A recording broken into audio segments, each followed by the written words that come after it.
Please. Well, welcome everybody. I declare the council meeting open. I'll call for apologies. No apologies. I'd like to take this moment to ask Christina Johnson, our Health and Safety Manager and Performance Manager. She's going to do the opening karakia. As part of the organisation's cultural development, I'm generating a bit of a roster to engage our staff for a bit of personal development to do the karakias. Christine, welcome.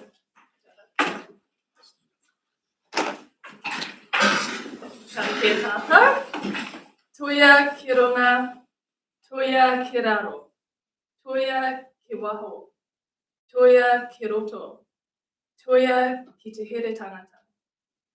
Ka rongo te pō, ka rongo te ao. Homie, huie, Tāhia. Kia ora. Thank you, Christine. Right, we have a couple of members in the public forum, and I would please ask Jan Johnston to come to the roster. Welcome. Thank you. So the slide comes up. Okay, just use this right hand. Very good, thank you. Okay, tēnā koutou katoa, and good afternoon, Mr. Mayor and councillors. I'm Jan Johnston, as you already know, and I am a member of South Otago Forest and Bird, and we're good people, you know, just saying. And today I'm going to present on an issue that, sorry to say, has not gone away, despite the vote that was taken here at the last council meeting, the issue of vehicles on beaches. I am asking for your help on behalf of some of the residents at Papatowai who could not be here today. You will hear in their own words about the emotional and physical toll these vehicles are having on residents who love and care about the beach where they live, and the problems with just speed limits only. Okay, these.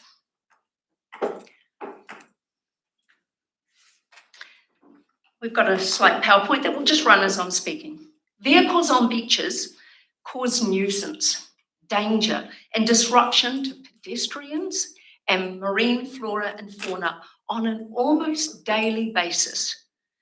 Residents of seaside communities in the Catlins are all too aware of this, and their efforts to educate, report, and reduce the threat vehicles pose is an ongoing burden. From moving molting penguins out of harm's way to vehicle-free bays, to spending days guarding beach nesting birds from motorbikes and cars, local residents' quality of life, especially at holiday periods, is significantly impacted by vehicles on beaches. Watching sea lions being taunted and disturbed by vehicles is emotionally draining, and the ongoing effect of reporting such incidents takes many hours. What should be an environment to enjoy becomes a location that creates significant anxiety. Residents are not wildlife rangers and shouldn't be expected to constantly be on watch for vehicle disturbance. The council encourages public to report vehicle misbehaviour on the beaches, including driving over any given speed limit. But think of this, if vehicles are not permitted to drive on a beach, such reporting is simple. A member of the public can take a photo of the vehicle and send it to council. But how can a member of the public provide evidence of speeding? A photo can't show how fast a vehicle is travelling, and by the time a local resident has walked to the beach from their house to obtain a photo, a speeding vehicle has long gone. If a member of the public is on foot and is harassing marine wildlife, it may be possible to approach and talk to them. If they're in a vehicle involved in harassing marine wildlife or destroying flora, approaching is not only impractical, but it could be dangerous. And the chances of reaching the occupant of a vehicle while they're still in the act is very slim. There is one way to prevent danger and harassment to pedestrians, wildlife, and flora on the Catlins coast, and that is to create safe zones, vehicle-free beaches. Local residents live by the beach to enjoy its wildlife, not to spend their time protecting it. Tourists, both national and international, are mystified as to why on earth vehicles are driving on beaches. The media is increasingly asking questions, and the Department of Conservation is unhappy, as their letter to Council in January 2025 attests. Hopefully you have seen this. So we find it hard to understand why Council is supporting a minority of people who want the right to drive on all beaches against those who feel that some South Otago beaches should be off limits to vehicles in order to avoid harm to people and wildlife. Now, before I finish, the residents wanted to make clear that nowhere are they asking for rescue vehicles or other essential traffic to be banned from beaches, or people with disabilities who may need some help. It may be also, they remind, worth mentioning that those wishing to fish off the picnic point rocks, a walk from the picnic ground car park to the rocks takes 8 to 9 minutes. So thank you, councillors and Mayor, for listening to this call for help. Thank you. Thank you. And I will just drop this off to go into the staff room, whatever you have. It's driving out nature. So can I do both? Thank you so much. Thank you. Does anyone have any questions for Jan? Questions? Thank you very much. Thank Thank you for your you. time.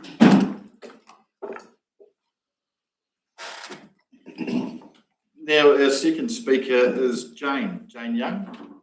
Welcome.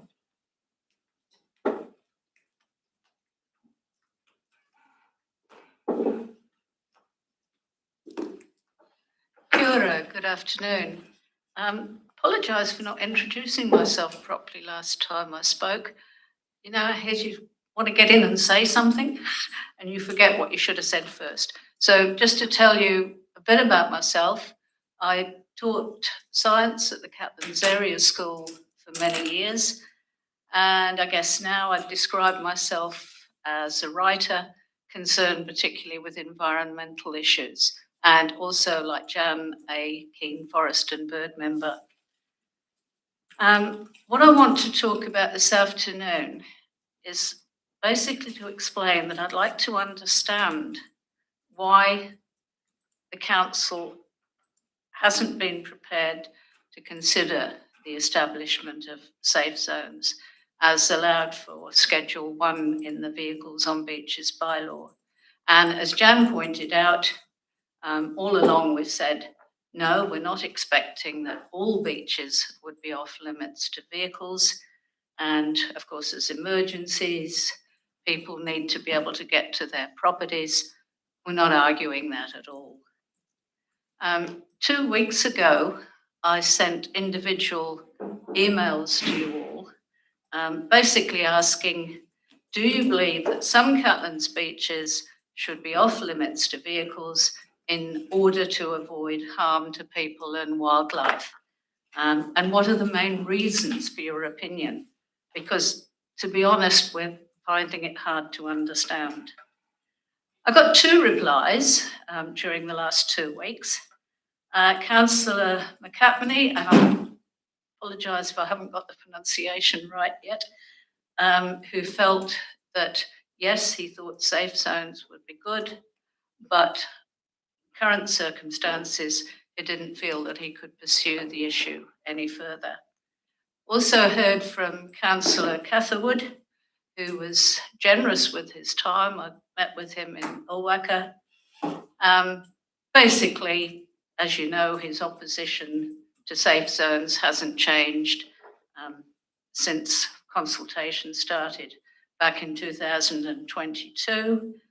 He believes strongly that there should be speed limits, of course. Something we also differed about was his feeling that there was no need for further consultation at this point because we'd done that 4 years ago. Actually, we had quite a friendly conversation after that about fisheries, which we could agree about a number of points with, which was nice. Right. Also, one other concern that was mentioned was the cost of consultation about safe zones, but we still, at this point, as far as I'm aware, don't have any comparable figures about how much it would cost to get some safe zones in place, as opposed to the costs with speed limits.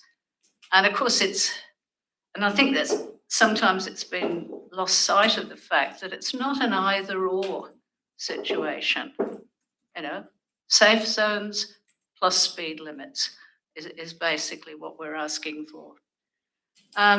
You've heard the background info before, but just to recap very briefly, back in 2022, there was heaps of community consultation. Council voted in favour of the bylaw, saying that safe zones may be created, deleted or amended following appropriate monitoring and consultation. There was a clear intent that safe zones should be created. but of course none were ever put into Schedule 1. The council meeting in February 2025, there'd been persistent reports of bad driver behaviour had been reported to council, community concerns, so it was determined that the establishment of safe zones would be reviewed after the local body elections. Right, coming to the workshop last December, which I've gone above and beyond the call of duty and actually watched the video of this twice, in which the question at issue was that council direct council staff to identify possible beaches to be considered for inclusion as safe zones. I feel that during either that workshop or during the council meeting last month, the discussion got sidetracked, that although the pointed issue was supposed to be, are we going to discuss safe zones and which safe zones should be put in place? But listening to that, being at the last council meeting, I felt that it sort of got off track. It was all about, speed zones and so on and so forth. And the actual discussion of safe zones, it didn't really feature. So at the end of the day, I know the mayor stated that he believed there was a need for safe zones, but also a need for speed restrictions. And I'm pleased to say we can totally agree with you on that. However, although at the workshop, the vote was 5-4, that said, no, we're just going to talk about speed restrictions. By the council meeting last month, there was only one councillor who voted against that. In other words, that safe zones he felt should be considered, but of course it didn't work that way.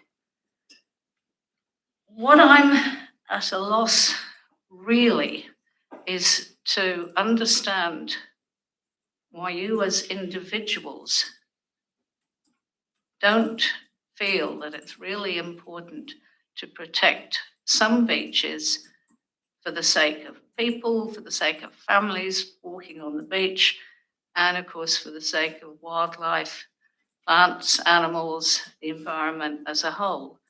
And I'd really like to ask for some clarification on that. If anybody's prepared to. Is that the end of your presentation? Yeah. Right. We could absorb quite a bit of time going around asking individual opinions on this matter. Well, I'm quite happy, if you'd like to reply to my original email, that would be great. Well, if the councillors don't, I'm sure the minute takers taken the concerns on board and we'll get a formal response. Right. Thank you for listening. No, thank you.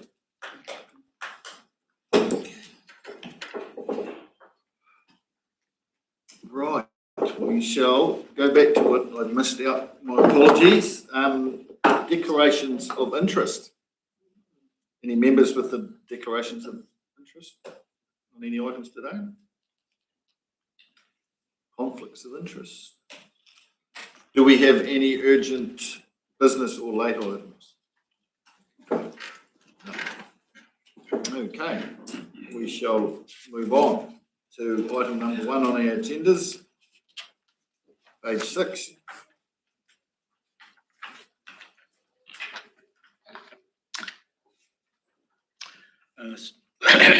Through you, Your Worship. I think with the previous workshop, the matters in paper been canvassed also, and I'll take the paper as read, maybe deferring also to Steve Hill if he has any additional comments. No, Your Worship, other than we did have to build some fat into the system in case there was going to be an LTP variation process, and we're thankful we don't have to do that. So we did have the ability to propose some changes to the program. And we're just suggesting it's necessary to give us more time to be able to meet the end date requirement to adopt. Anybody got any questions? Everybody happy with those recommendations? I'm happy to move recommendation 1 and 2, with A through to F. Worship. Thank you, Councillor Catherwood, and second, Councillor Graham. All those in favour? Aye. Against? Thank you, Your Worship. Carried. Thank you, Peter. Thank you, Peter. I see Craig's just come in the room. Item number 2. Being prepared by Craig. Welcome, Craig. Through you, Your Worship, just as Craig's coming up, we'd also like to introduce Sean Beard, who's our operations manager. So Sean will be just supporting Craig from the back of the room, but since this is his first time coming to a council meeting, we thought it was a good opportunity to introduce him to you. And if you're having any discussions about roading issues and waste and green space issues, then it may be Sean that you're interacting with that. So be pleased to introduce him through you, Your Worship. Welcome, Sean. And please mingle at the break and have a cup of tea or something and get to meet the other councillors. Thank you. Craig. Okay, Your Worship, Mayor and councillors. Temporary road closures for the Otago Rally 2026. So the purpose of this report is just to seek approval for those road closures. There's quite a number of them in the attached list, so I'd just like to table the report and move that it be accepted. Take the report as read. Take the report. I've got told we weren't allowed to say that. Booty ability. No, the acceptance is what you want me to say. I'd like to table the report as read, please. It still doesn't, you don't get out of answering questions. Yeah. Don't go darting off on us, Craig. I'm sure there's a question or two coming your way. Councillors, any questions for Craig? Councillor Copley. Thank you, Craig. I've just had a inquiry from a resident / ratepayer just about the consultation process. Yep.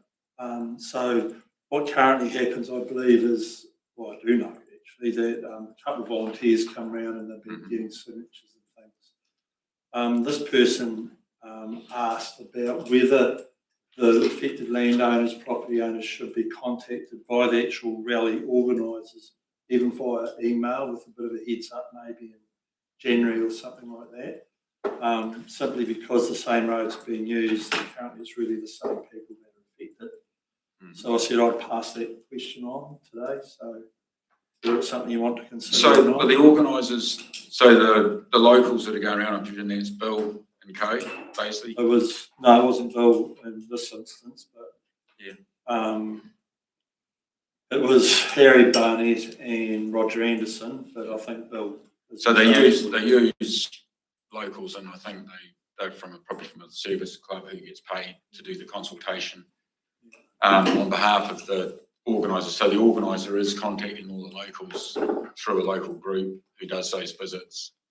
So that's one part of it. It's also advertised in the paper when there was submissions called for, which have since closed, and that's why we bring it to you now. There were no submissions for the, so so there is that, but yeah, you say the emails, and that's something that I suppose organisers could take on board as part of that. You know, when you sign for to say, yeah, I've got the letter, is actually if they can build up a database with the people's emails, it does make it easier to update information, and people quite often don't like giving that information out. No, well, I guess it's a choice. My family's directly affected by one of the road. Good road too, by the way.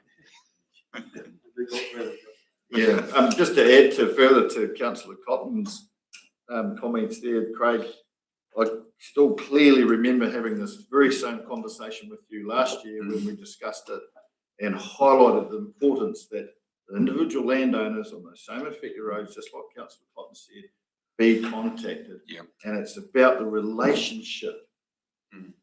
not coordinators and so forth. Build that relationship, just like we do as a council with our ratepayers. So, and that one particular ratepayer on that affected road still hasn't been contacted by anyone this year. And he highlighted that to me. For the Otago rally? Yes, he's highlighted that to me, my attention again. So Yeah. clearly So, it's not happening. So, although, Your Worship, sorry, just through you, that there's a bit of a circumstance for him not being contacted because he was not home. There was something else that happened and he couldn't be there, so no one's followed up though. So, Okay. so it's not about a gotcha moment. It's about just all inclusive, as His Worship says, so we're all on the same page. And some people but no one reads the paper all the time. Yeah. And you could miss it. And that's why they also need to contact all the residents. Yeah. And the information that come on the paper was about what the volunteers do, but there could have been probably a little bit more information on there as well. Yeah. So Just once again, and just reinforce it's the relationship. That's the critical part. Councillor McAtee. Yeah, I'm probably going to come from a slightly different tack here. Yeah, I know this conversation came up last year. I'm very comfortable. We were contacted a fortnight ago, got all the details, the data. The rally comes through nearly every year past our place. If you know it's on, you know it's on. I mean, how much Yeah, but the point of difference here, Councillor McAtee, is you were contacted. And you yes, but he knows that. But that he person, wasn't. That person clearly knows that rally is Yeah, on. but he It wasn't. might be the He first wasn't time last rally. year, and he wasn't this year, and that's why you keep coming back at us. So you were contacted, he wasn't. Yeah. Yeah. Thank you for that. Any more questions for Mr. Jessup?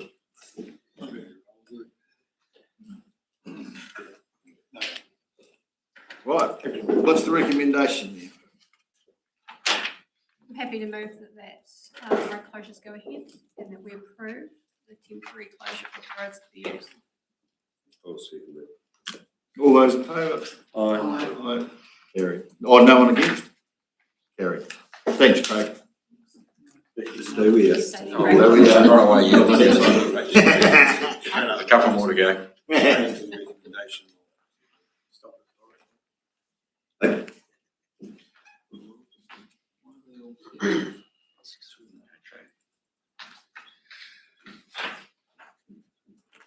Right, item 3, temporary road closure for the Poppadanara rally sprint. And again, this time I say I'd like to table the report as read. Any questions? Councillor Catherwood. Oh, no questions, but I'm happy to move recommendation 1 and 2 as approved, temporary closure. I'll second that, Your Worship. No further discussion? Everyone happy with that? All those in favour? Aye. Against? Carried.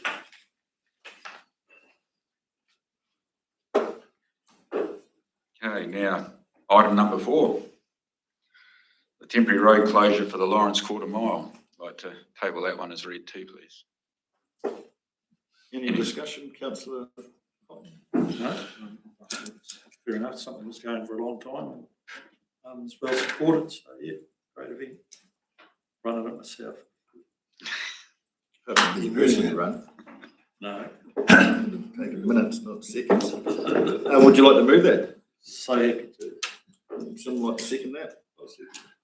Councillor Smith. Hang on, how'd you move it though? All those in favour? Aye. Move Yes. to accept. Yeah, Move. to approve. Approved. Come on, mate. That's you.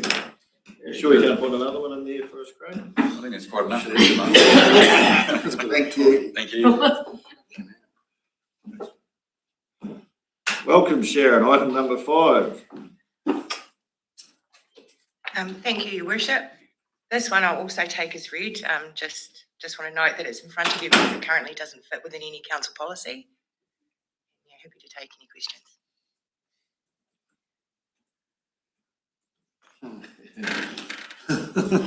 Well, we'll have to open for discussion. Councillor Proston Krusty, I'm sure you'll have a bit of input here, coming from your territory.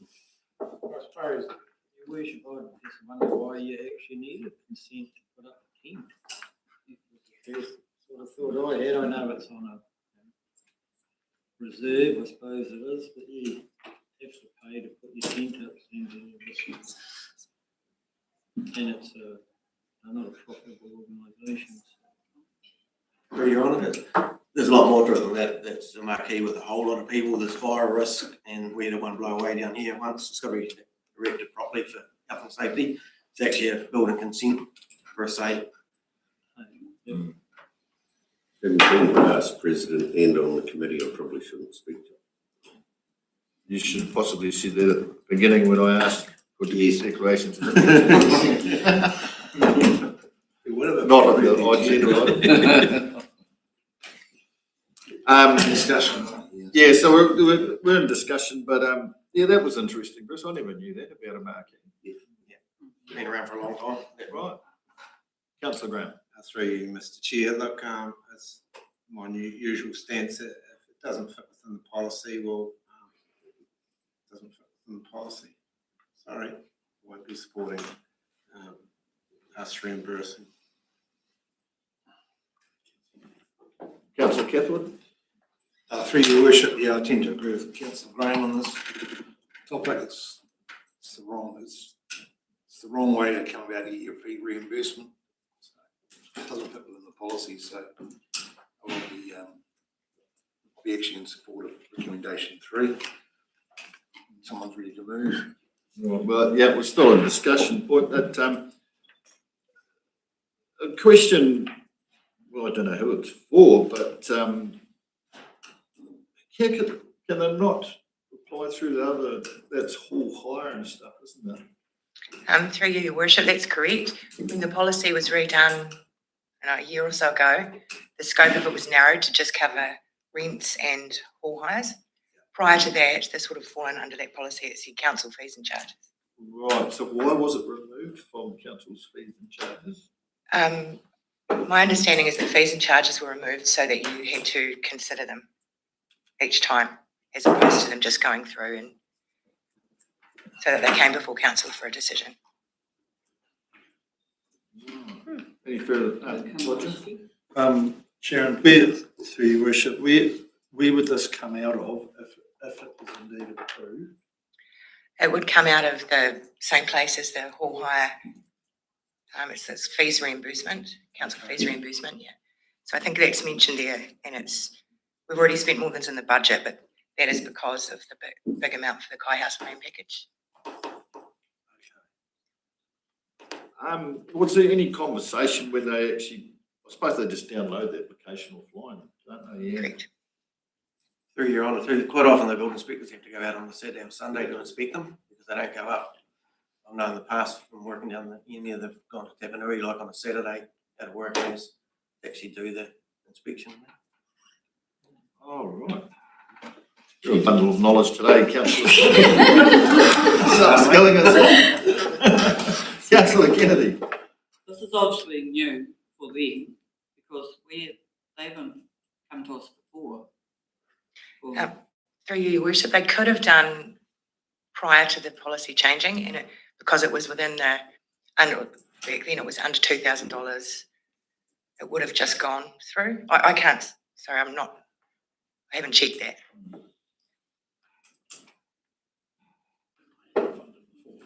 I'll get close to winding the discussion up and seeking a recommendation, but either way, whichever way it turns out, they will get notified of the decision, won't they, and the reasons why. It's a shame. I get where they're coming from, and I'm sure the rest of the councillors do too, but the organisation's policy is policy, so you've clearly outlined the can-dos and the can't-dos, Sharon, so thank you, and I'll take the recommendation.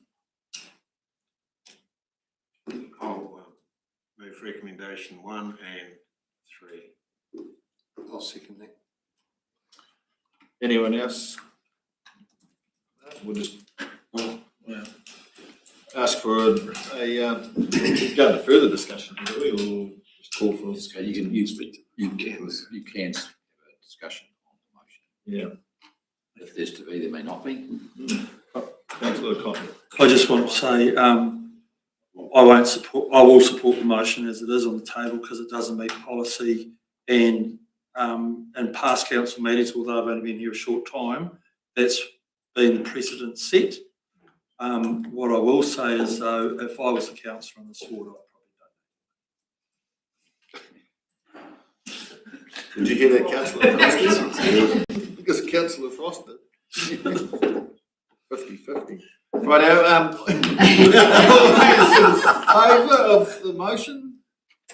Aye. Those against? Councillor McIntyre. Can we have a show of hands? Show of hands then. For motion?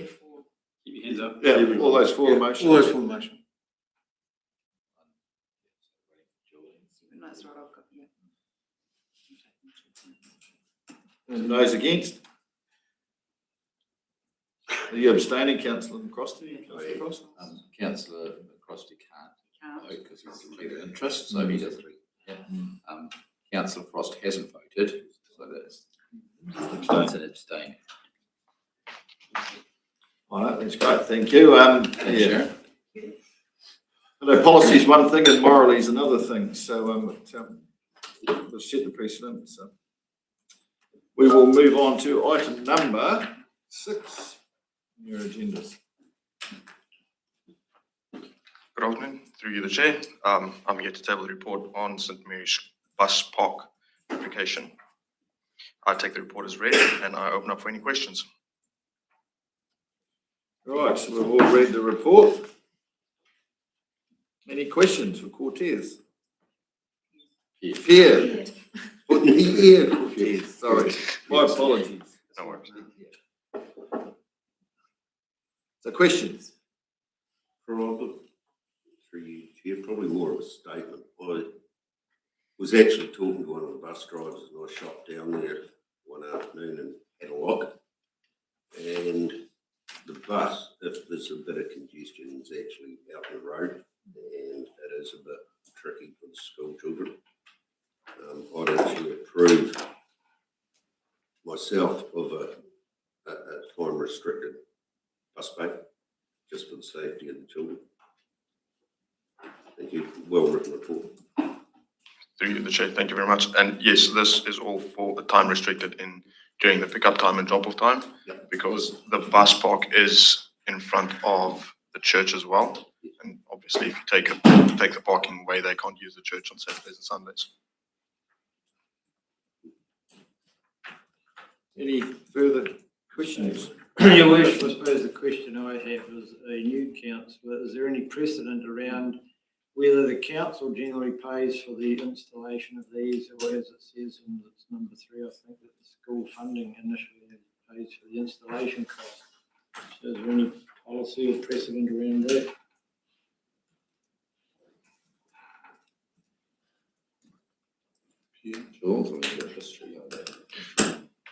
Policy or precedent on that. Through you the chair, I'm not sure that there's a policy or precedent in place. This is just an option. It was just put as an option because it is an external application. It's not something that we brought forward and said, this is an issue, we identify it. And through you, Your Worship, in many cases, it's only line marking. It's not actually Cuban channel that's been required. So it was a lot cheaper than putting in Cuban channel. And we've done this before in most situations. Yes, and through you the chair, this is the second item contains the Cuban channel, and then there's a big cost difference between the two. And I tabled it in that manner just because 2 similar applications came in. I deem it unfair that we offer it to the one and not to the other. But there's no coobing and chelling required. That's the first one. No.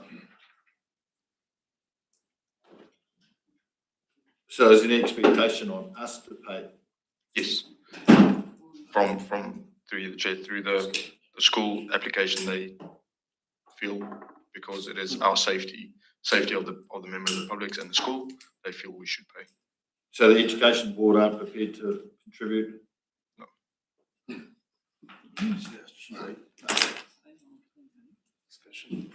Through you, the chair, there won't be a big cost if we're just putting lines out there, though. We're not changing it. Through you, the chair. This is for item 6. It is just lines and a sign, and it comes up to about $750 for the installation, immediate installation. And then we looked at a 20-year maintenance period as about $4,300 going forward over the next 20 years, which is repeated sign replacement and street painting So $5,103 over 20 years.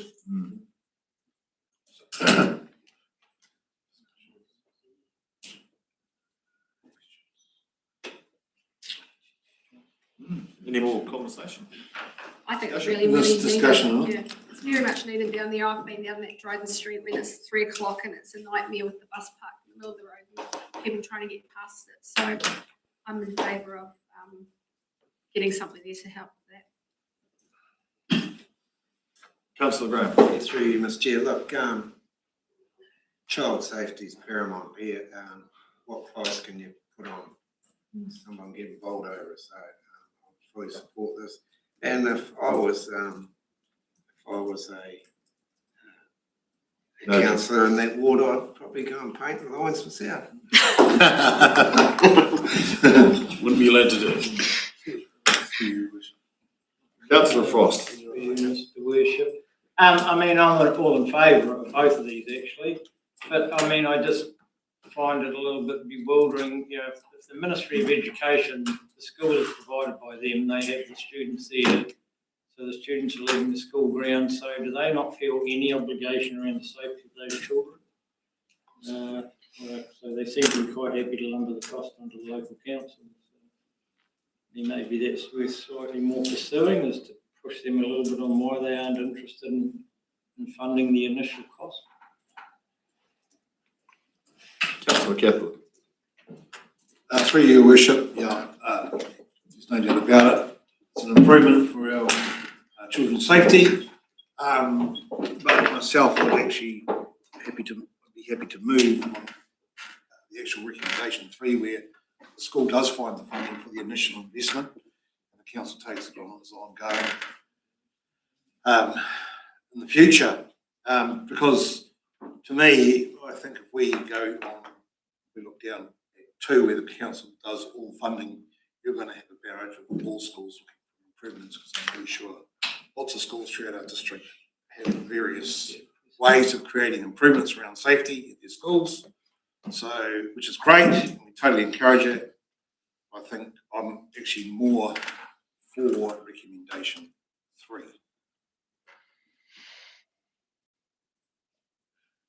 Recommendation 3, the council funding ongoing. Yeah, so the council funding, or school funding the initial installation cost, the council funding the ongoing maintenance as part of our roading. So which recommendations? 1 and 3. Oh, 1 and 3, right. Any further discussion on that?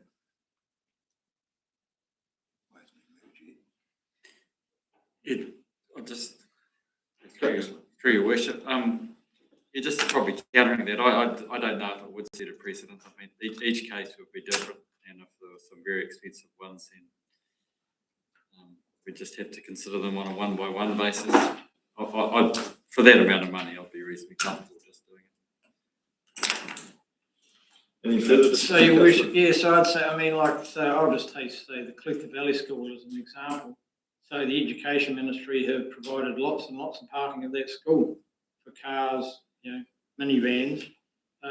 So they're happy to provide it for that school, but you've got another school saying, look, all we need is some lines painted on a road for $750. And the Education Ministry says, oh, no, we can't afford to pay that. So yeah, I'm with Councillor Cathwood, is to push the Ministry of Education about funding up with the initial cost, and then council covering the maintenance over time. And they won't come to the party, I suppose we have to revisit. Right. Councillor Graham. Through, has the Ministry of Education actually been asked No, I don't think so. No, so, yeah, I would be in support of, because of that, the recommendation that Councillor Cathwood has made. I'm happy to reference to me. Oh, was it? Oh, sorry. Thank goodness for that, Councillor Graham. You had me awfully concerned that you had children going to that school. Any further discussion? Through your worship, you probably find over the years, all schools have done different things. I know they've got buses outside, secondary primary school, primary district, and things like that. So Exco has put in, depending on the board of trustees, I dare say, to what they think is most important. We've got a group that's come along and, like I said, $750 to paint some lines. I mean, it's different if it was curbing and channeling, because most of them seem to have a flat area outside the school. I'm quite happy to move recommendation 1 and 2.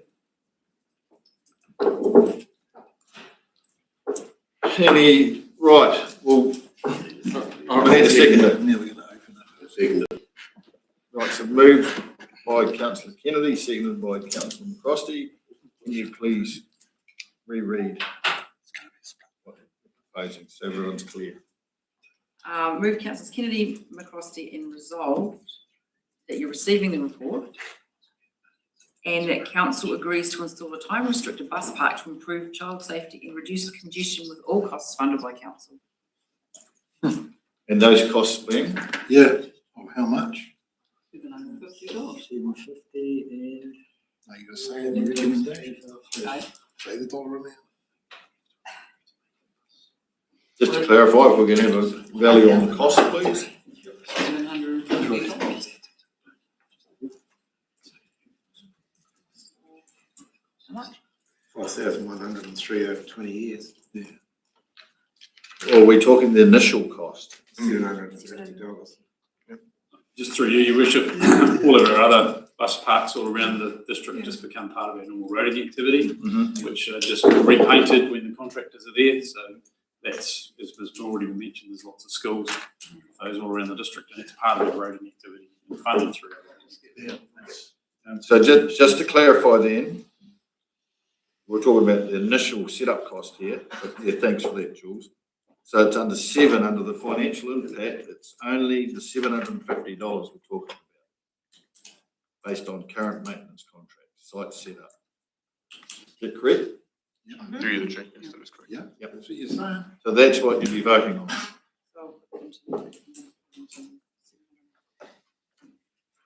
Through the chair, what you're saying, Jules, is pretty much it would just be a follow-up.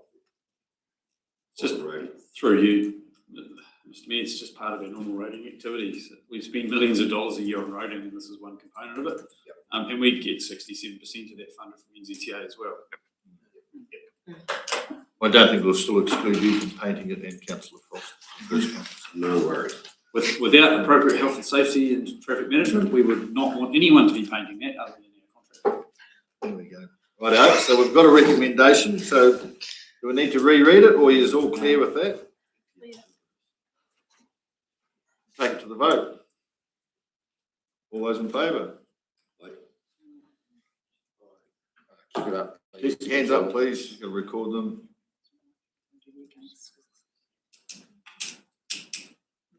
You got that? And those against? Aye. Thank you. Motion's carried. Got the 3 joining. Right, item number 7. Through the chair, I'm tabling report as read for Stirling School Mobility Park. Similar as item 6, however, this one is a little bit more expensive. Open up for any questions.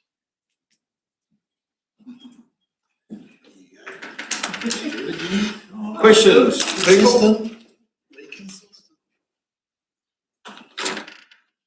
Councillor Kennedy. Through you, Worship. Here, I understand this is for obviously a child that has difficulties getting out of the vehicle and the rest of it, and for their safety. But if we put a, what's it called? Mobility park, isn't that going to allow people that hold a mobility thing to park there as well? Or is this only going to be allowed for that one student? Through you, the chair, that is part of the, I can't say that's part of the problem, but that is part of what is bound to happen. It is a mobility park, and we have the idea is to put a time restriction on it so that it is just a 5-minute park for someone to drop a child off or pick them up again. It's not you park there and that's your parking for the day.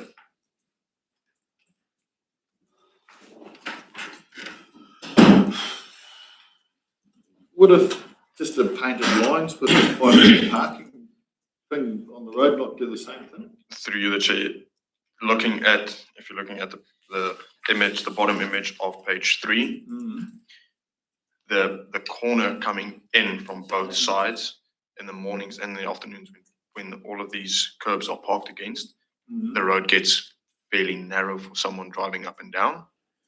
But those cars in the same picture parking just along from there, well off the road. Those are technically parked illegally because they are parking on a footpath. Oh dear. And that seems to be a problem in Stirling. Oh dear. They have it allocated, sorry. Councillor Harrison. They have an allocated parking space there where that little red car is. Could part of that not be allocated as mobility parking with just a fence sign? Through you, the chair. Yes, that was one of our options. However, the schools have asked not to park to create one of them. And when you are on a site visit there, the section towards the gate of the school is fairly steep and it is all gravel.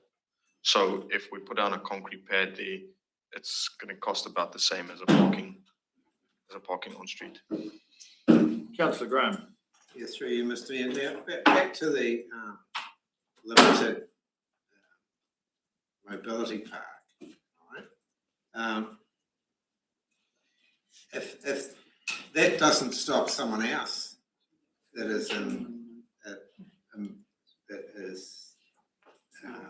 wheelchair park or disabled parking to park there, doesn't stop them. So, and I don't want this to sound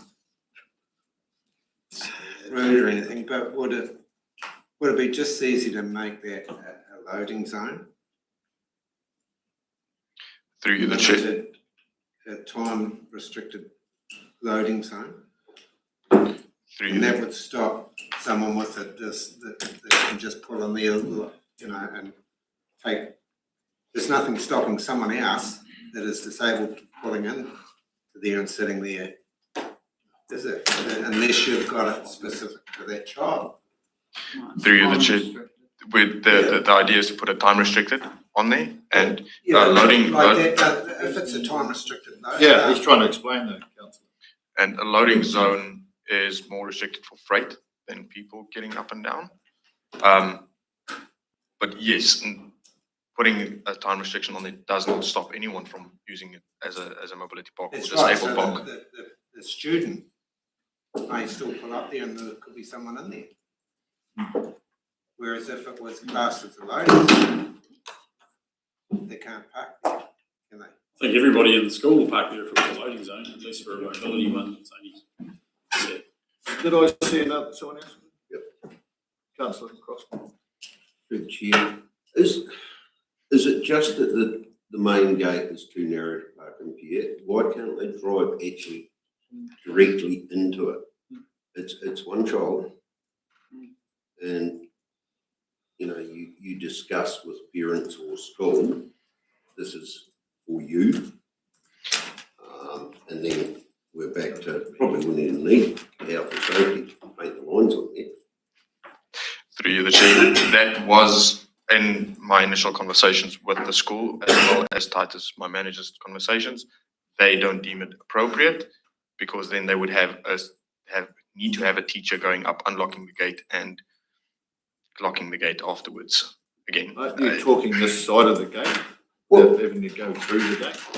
You've still got your access way through the little gate just to the side. So I can't see how, if they park in front of that gate, it makes any difference. But you've just moved down the road a little bit and you're backing straight in or driving straight in, your access is still through the side.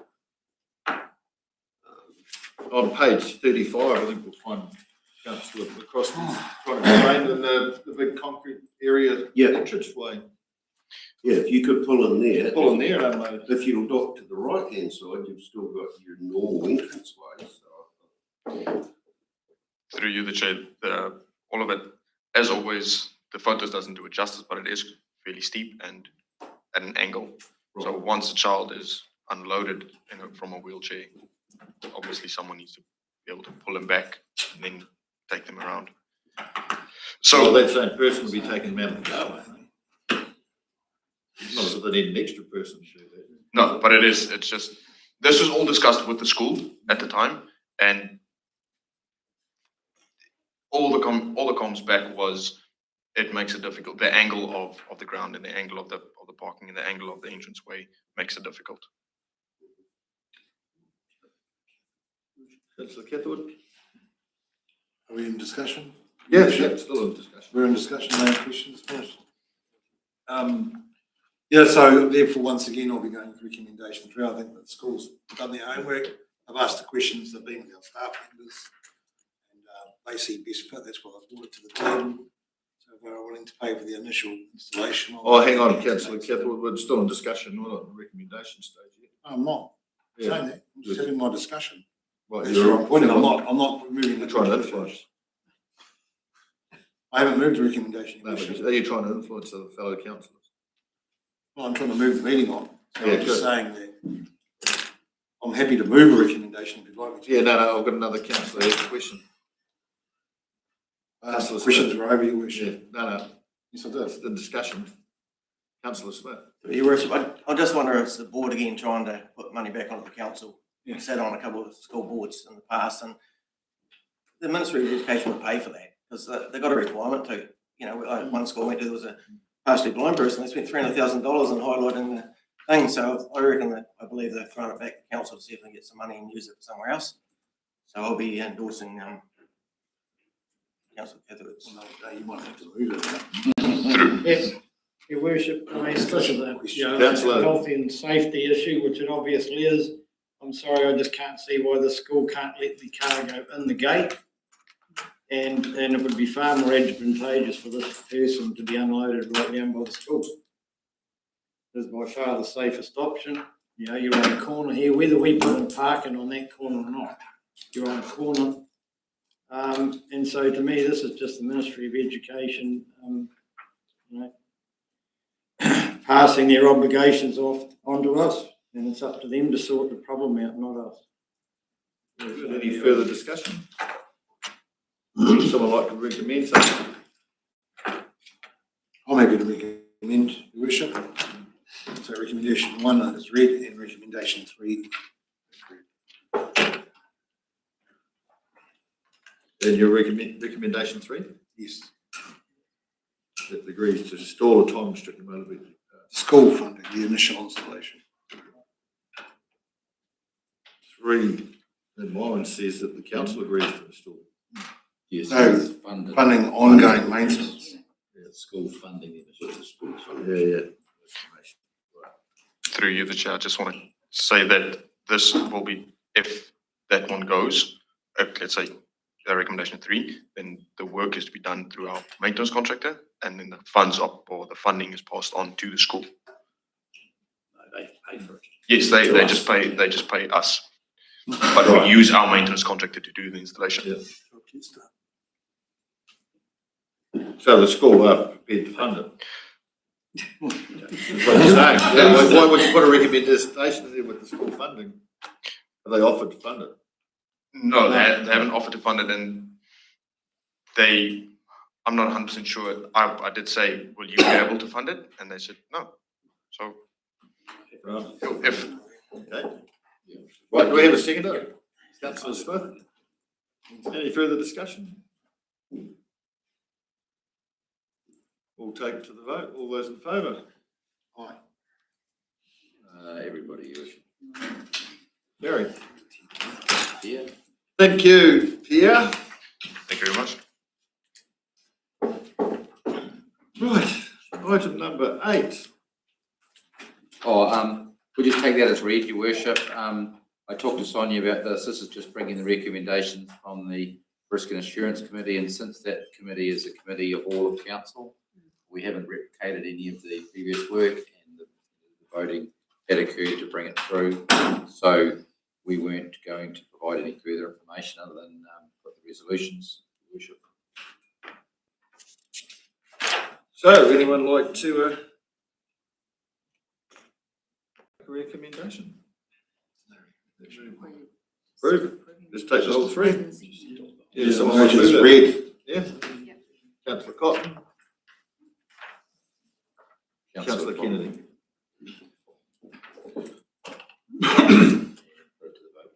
To the vote. All those in favour? Aye. Carried. Right, item number 9. Julie's report. Julie's report. Yeah, that's just the, so that's the final report from the election, 2025 election. Dale Sofsky, our electoral officer from Independent Election Services, has provided that. Jules and I had a meeting with him and Ben Rosa yesterday to have a bit of a debrief about the whole process, which was very valuable, I felt, and worthwhile. So that report's just outlining the process from start to finish of the elections. So I just get that it's been read. And Julie, just in terms of the total costs, there have been occasions in the past where we've had to come back and ask for more funding, but in this case, we're Came in slightly under budget at about, I think it was about $360 or something under budget. It came in under the quote, but Under the quote, yeah, the so budget that is was really Oh, well. Recommendations that we received the 2025 final. Roger, seconded Councillor Hanners. Through your worship, just one thing I would like to note is that the orange bins were very successful, and they included quite a high proportion of our number of votes, which we think it made it easier for people to vote when they were available. And also, it did also mean we got a lot more votes in the last week rather than through the postal votes. So we think that was successful, and we intend to continue with that in future elections. Yeah. Vote numbers are still down. Not at all. No. We're up at 50%. We were exactly the same as 2022, 52.4 or something. Yeah, and I think that the overall was pretty good for nationwide. It was pretty good. Yeah, compared to the national turnout was well above that. I might add to that, though, there was a very high calibre of candidates standing for the election, possibly inspired everyone. And it was only the same, John. It wasn't an approved. There was quite a number of candidates that actually didn't have the luxury. It was only of the going same, unopposed. I'll just repeat that, Councillor Cathal. There was a number of councillors didn't have the luxury of going through unopposed. Correct. Just the same. No. Right, we shall move on to our agenda. Oh, yeah, no, we've done that. Everyone in favour? Yeah, all in favour, yeah. Don't try and undersell the other councillors, thank you. Councillor Wood? Mr. Graham? Right, item number 10, Sharon. Thank you, Your Worship. First, I'd like to say I'm just absolutely honoured to be standing up here saying this. This is awesome. Okay, so what are you going to tell us first? I'm going to tell you that ALGIM, which is the Association of Local Government Information Management, they conduct a random survey once a year in November of 81 councils and CCOs across New Zealand. And this year, as you'll know if you've read the report, Clutha District Council placed second. Yeah. I think to note in that as well is that we placed 63rd, 33rd, and then second. So that's just amazing. And it's a mystery. It could be anybody at council at all that gets chosen, and it's by email, online, or by phone call. So it could have been any one of our team. And so we have this wonderful certificate. It's down the back here that is going to be hanging in our reception area. It says that we got second place overall. And I want to acknowledge the 4 staff sitting in the middle at the back there, because they were the 4 that got surveyed this time. And so I just want to acknowledge that they're the ones who got us here and just say well done to the CDC team, I guess.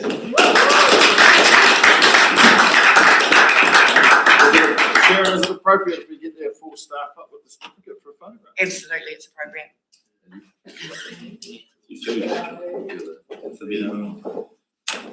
Get accused of being a photo.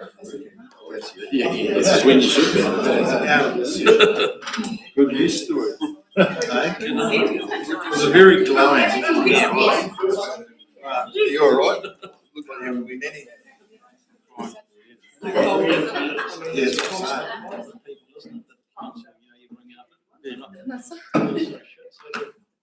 Some people saying that they're really good. It's really good. Really good story. Why don't you choose one story against the other? There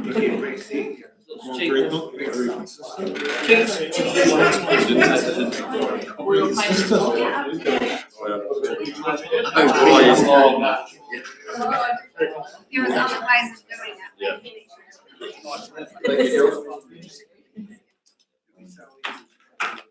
I just, well, before you go out, I'll just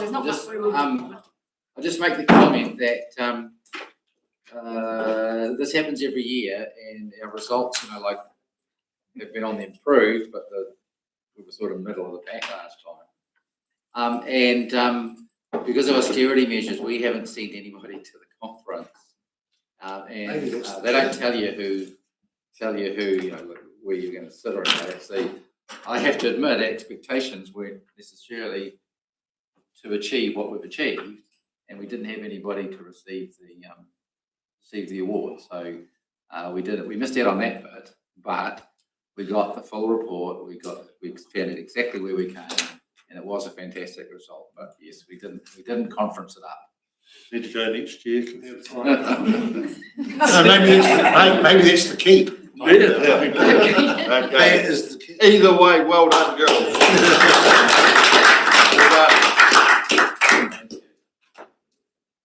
Right, we'll move on to item number 11, organisational performance and improvement update.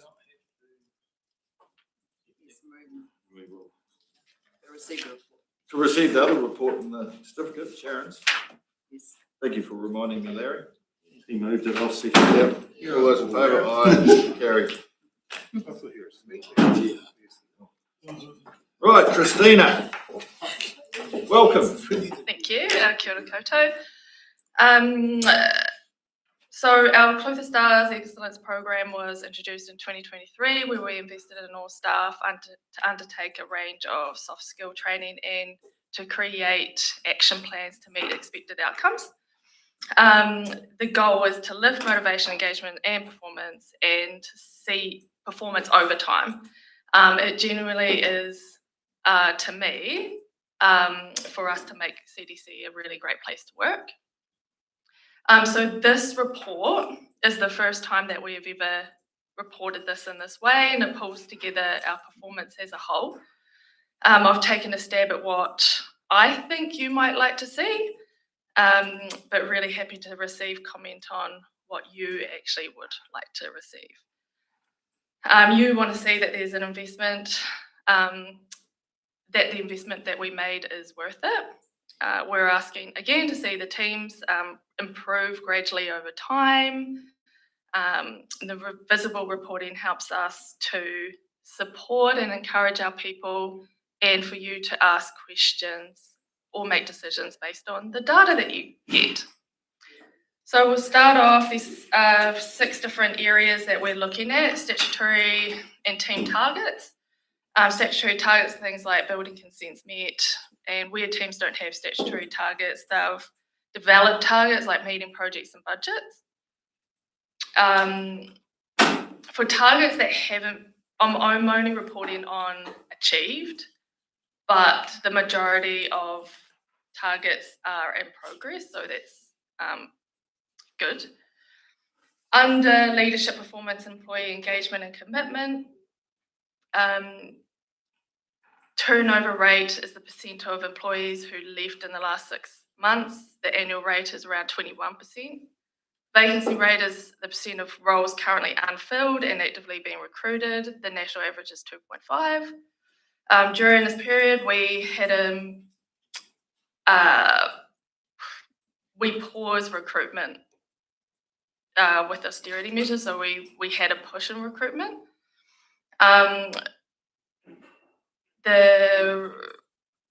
That reflects the growth rate, which is the increase in total headcount, and that New Zealand average is 2.7.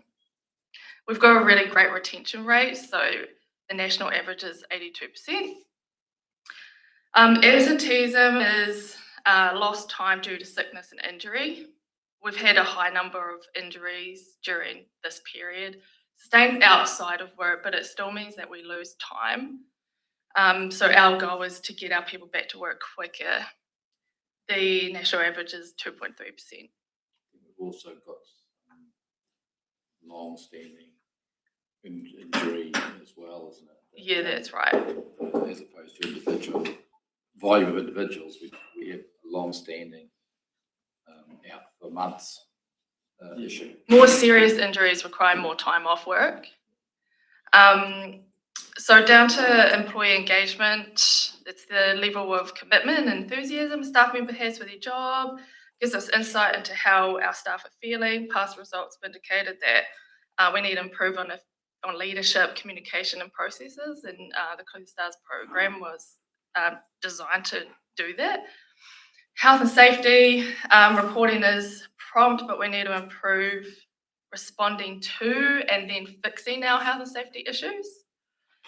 The ACC experience rating means the more injuries that you have, the more you pay in levies. So at the moment, we're doing really well, and the 40% discount is great. Organisational performance is about where our teams are at within the Clear Stars framework. All of our teams are achieved a Bronze Star between 2024 and 2025. It took us 2 years to get to this point, but we expect several teams to be progressing to silver in the coming months. This means that they are meeting all their performance targets, so it's a really good thing. Customer satisfaction is a key focus for us, but we need to figure out how and what we report to you.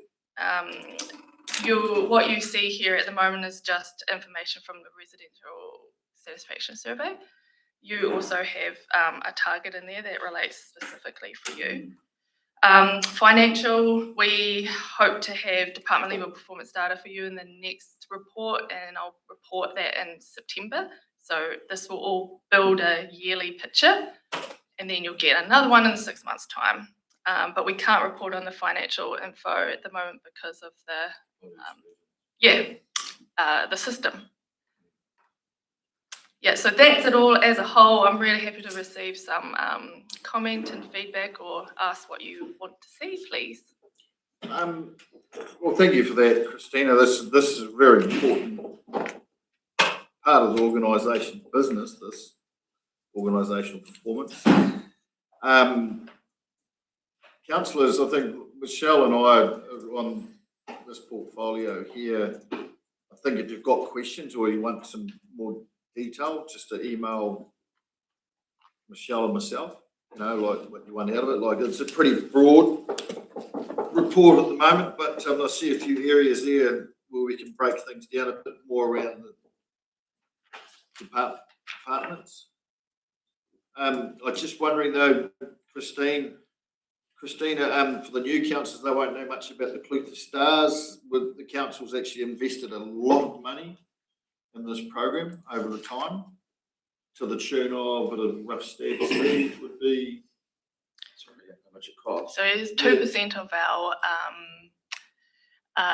training budget.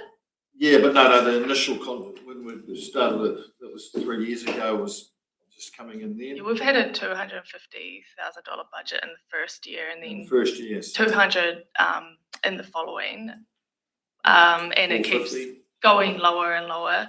Yeah. But we are seeing really positive results, and it is about making this a great place to work. So it's been an investment well worth it. And with your support, we can keep going in the right direction. So the 1% of the remuneration budget is 150,000. Training is around, usually you invest 4.5% or thereabouts on training and development. It's a common one. We committed to corporate training of between 1% and 2% max, and to set up the Cleveland Stars side of it. So it was well within that. We stopped other corporate training to focus on that corporate training. So, you know, we do put in significant investments at different times for different corporate training things. This allowed us, instead of to spread it out over different things, we focused on one aspect, put all the eggs into that basket, so we didn't have a whole lot of people doing different things. So leadership development was through Cleveland Stars. Team training was through Cleveland Stars, rather than having different teams all pulling out and deciding they want to do different things. So I think overall it's going to be good value for money in that respect. And then the second thing is, as Christina says, the whole idea of the investment is to demonstrate to you improvement over time. And so that's why we are producing these reports to show what improvement is over time, because you can't hide that evidence. And that's what we expect, and that's what you would expect for the investment. Councillor. Just firstly, thank you, Christina, for presenting this. So I might have missed it at the start. So how often do you expect to bring these reports to council? Twice a year. Twice a year. Okay. The other thing that I note is in the resident satisfaction survey, what the percentages are there sort of contradicts just what we celebrated just before.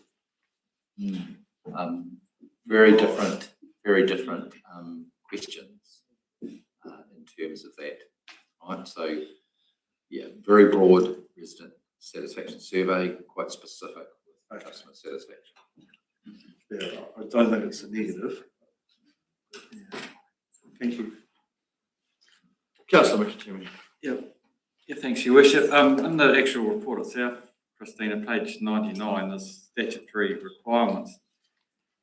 You said there's two departments, be careful of it, the CE department and regulatory have quite a low percentage of targets met. You said that some targets are in progress.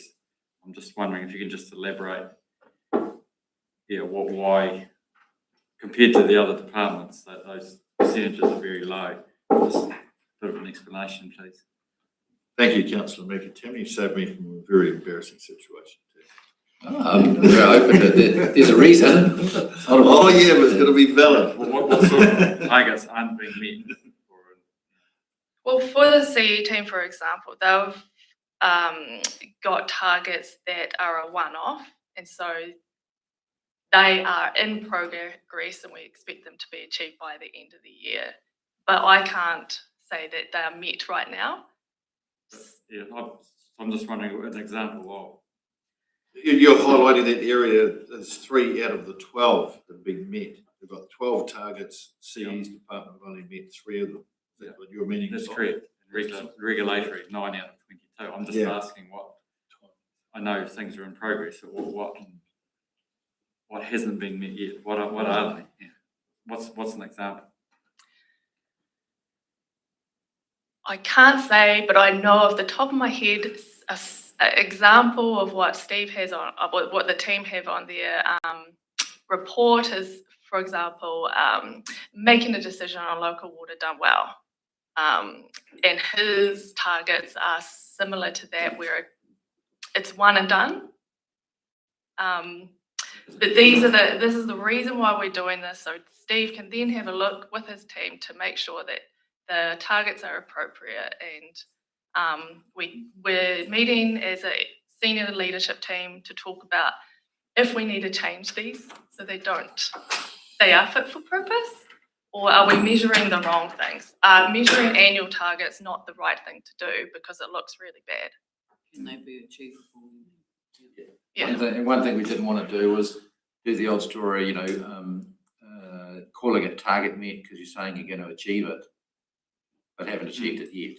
So it's pretty black and white. You've either achieved it or you haven't achieved it, and these are based on, at year end, what is the end result. So you're right in the sense of I look at the 2 and go all 3 at 12. So we better make sure we're on top of that and check it. And I think a lot of them are just measured once targets, and I get dropped with the organisational ones, so they just come under my ambit. So I think that's a lot of what it is. as opposed to a lot of ones that have failed, for example. And as we move through this program, one of my roles is to verify that a team is actually doing the thing. So you would expect for me to ask, are you meeting your milestones on your yearly target? Right. Because it's from July to December. So Wednesday next review will be the end of June, is it? It'll be for the end of the year. Yeah. So every team reports to me every quarter. Every quarter. Yeah, so at the end of March, we'll get a report and we'll know whether or not we're improved. So is that possibly some of that reporting? Well, two things here. One, Steve, do you think there'd be a bit of an improvement in this department for the end of the quarter? And secondly, well, we're only as good as their worst person in any organisation. That's my values with my other business. You're only as good as the worst person. That's why we have performance reviews. Secondly, Christina, is that sort of information something that we need to be mindful moving forward for reporting to lessen the bigger reporting that we could do it quarterly or whatever with Michelle and I? So it's just something to be mindful. You have the opportunity to ask your teams for their quarterly reports in your portfolio meetings. Like you can see those. Yeah, it could be something moving forward for all the other portfolios for monitoring purposes, because I do have concerns here when I look at regulatory and there's 9 out of 22. They're sitting at 40%. I go over the page to page 100 and I look at the organisational performance, and regulatory is sitting on bronze. I asked the question the other day, how long have they been sitting on there? No, one of the first to actually achieve it. So to me, they should be hitting silver by now. So it tells me there's an issue there. Councillor Connell. Your Worship, I tend to agree with you, but it will be very interesting when the next report comes. Then we'll see how it has progressed. And I expect I can see, well, it could be 9 out of 12. Type of thing. You know what I mean? There should be progress. Yeah, we should be able to visualise progress. Yeah. So the next time my report will be in September, October, but there are opportunities before then to catch things before we get there. Yes. So we do that through the senior leadership team on a quarterly basis, and you have the opportunity to ask your portfolio leads to see that. Yeah, so bear that in mind, please, councillors, moving forward. Page 101 for me, I see the overall performance of the Clutha District Councils increased to 60%, 55. Same with decision-making, planning and leadership of elected members, but I don't think, sorry, you new councillors, you're qualified for lay claim to this increase. So if you want to keep going higher, gee, we slipped a wee bit for value for money from rates. Yes. But hey, thanks, Christina, from me anyway. It's a really good start. Larry, that's fast. From my perspective, actually, I think that it's really good that you're looking to become a really good workplace. Like we should be aiming to be the best council in this country. Damn straight. And I see this work as part of getting to that point. And so you need a really good workplace to attract good people to come and work here. Besides the money, if it's excuse my language, a crap workplace, people don't hang around long. So to me, this is really important. And the other thing is, over time, if your staff are really engaged and become better at their job, and then the public become more invested in the council and the results they get from it, and it will be an improvement for the whole district. Well done. Thank you. Thank you, Councillor Frost. That's the spirit. Love that. That's great. But yeah, once again, reiterate. Yeah, let Michelle and I know once you've had a bit of analysing of that for your portfolios, and we can share the message to Christina. So, very important role, Christina, and thank you for the report. Thank you. Right. Well, yeah. Would you like to run the meeting for me? Outstanding job. I love it. It's the spirit. It's the spirit. Frost and Harrison, all those in favour? Aye. Carried. Well, we'll whip through the minutes here before we stop for a break, eh? to adopt the minutes. So everyone had a bit of a flick through them. Are you so moved, Councillor Castle? Who's seconder for that? Councillor Frost. All those in favour? Aye. Against? Carried. Move on to page 116. Just for noting. Do I need to do anything, Councillor Frost? Apologies, Your Honour. You're on. Too late now. I've been called a lot worse, trust me. Yes. Just moving and seconding these as well. Moving and seconding these as well. Councillor Kennedy, Councillor Cotton, all those in favour? Aye. Carried. Page 130, item number 14. Same again. Councillor Kennedy, so moved Harrison. All those in favour? Aye. Carried. 137. So moved. Councillor Cotton. Seconder, Councillor Frost. All those in favour? Aye. Carried. And yeah, we've still got a couple of minutes to go. Mayoral report, page 144. Everybody happy with that? I haven't been up to much. Just want to ask one question. Well, only if it's respectful. Just wondering why you didn't work on the 1st of March. Well, the first.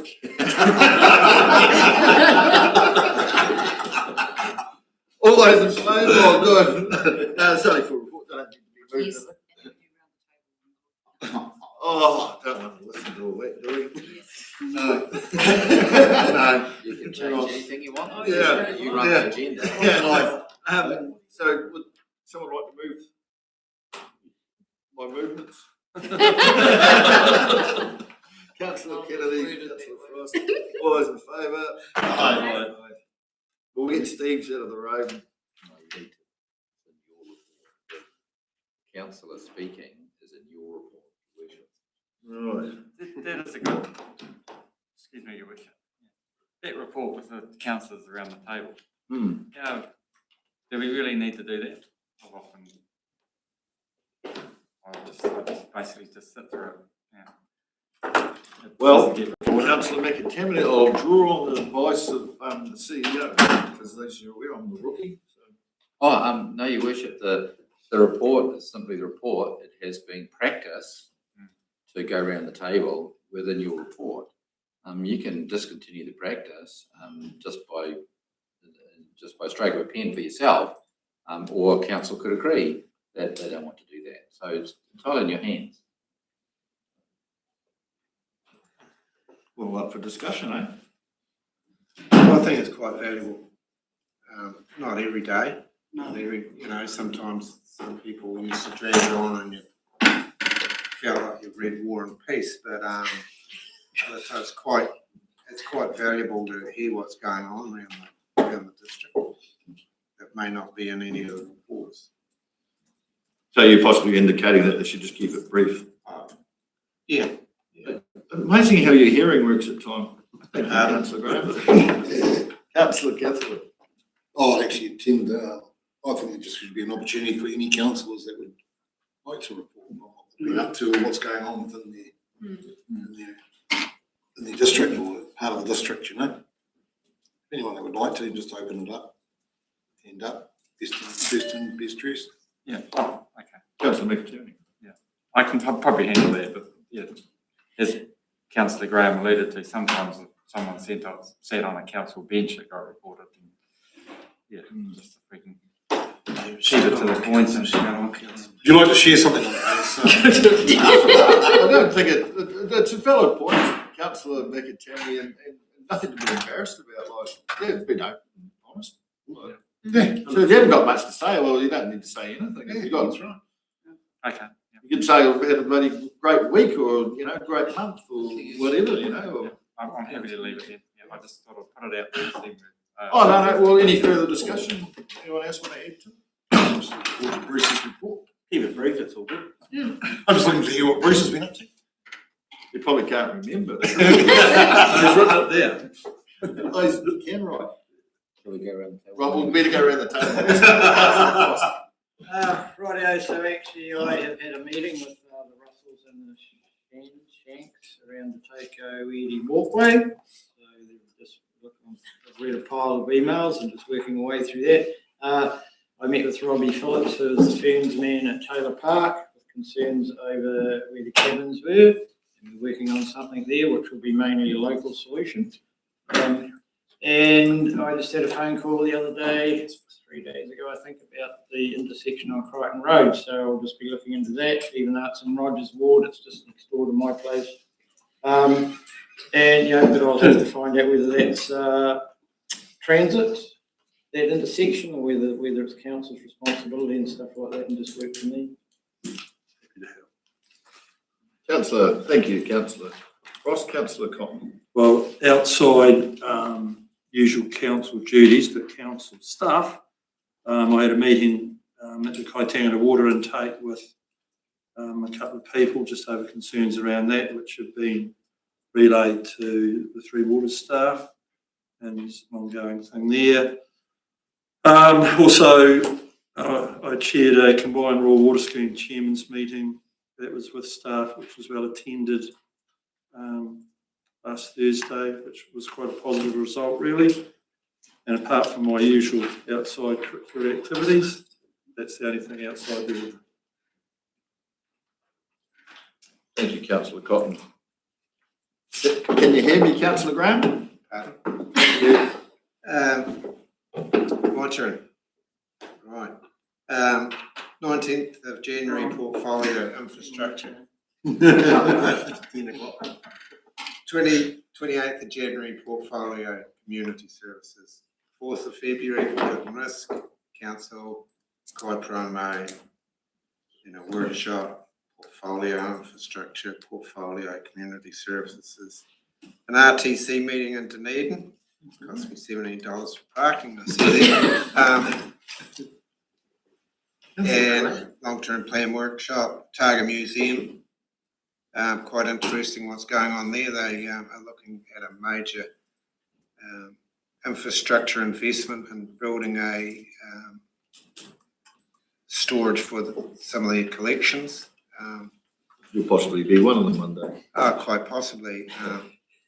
And they're just going through the options of what will need consents and whether it be a 4 or a 5-story building. So it's quite a large investment.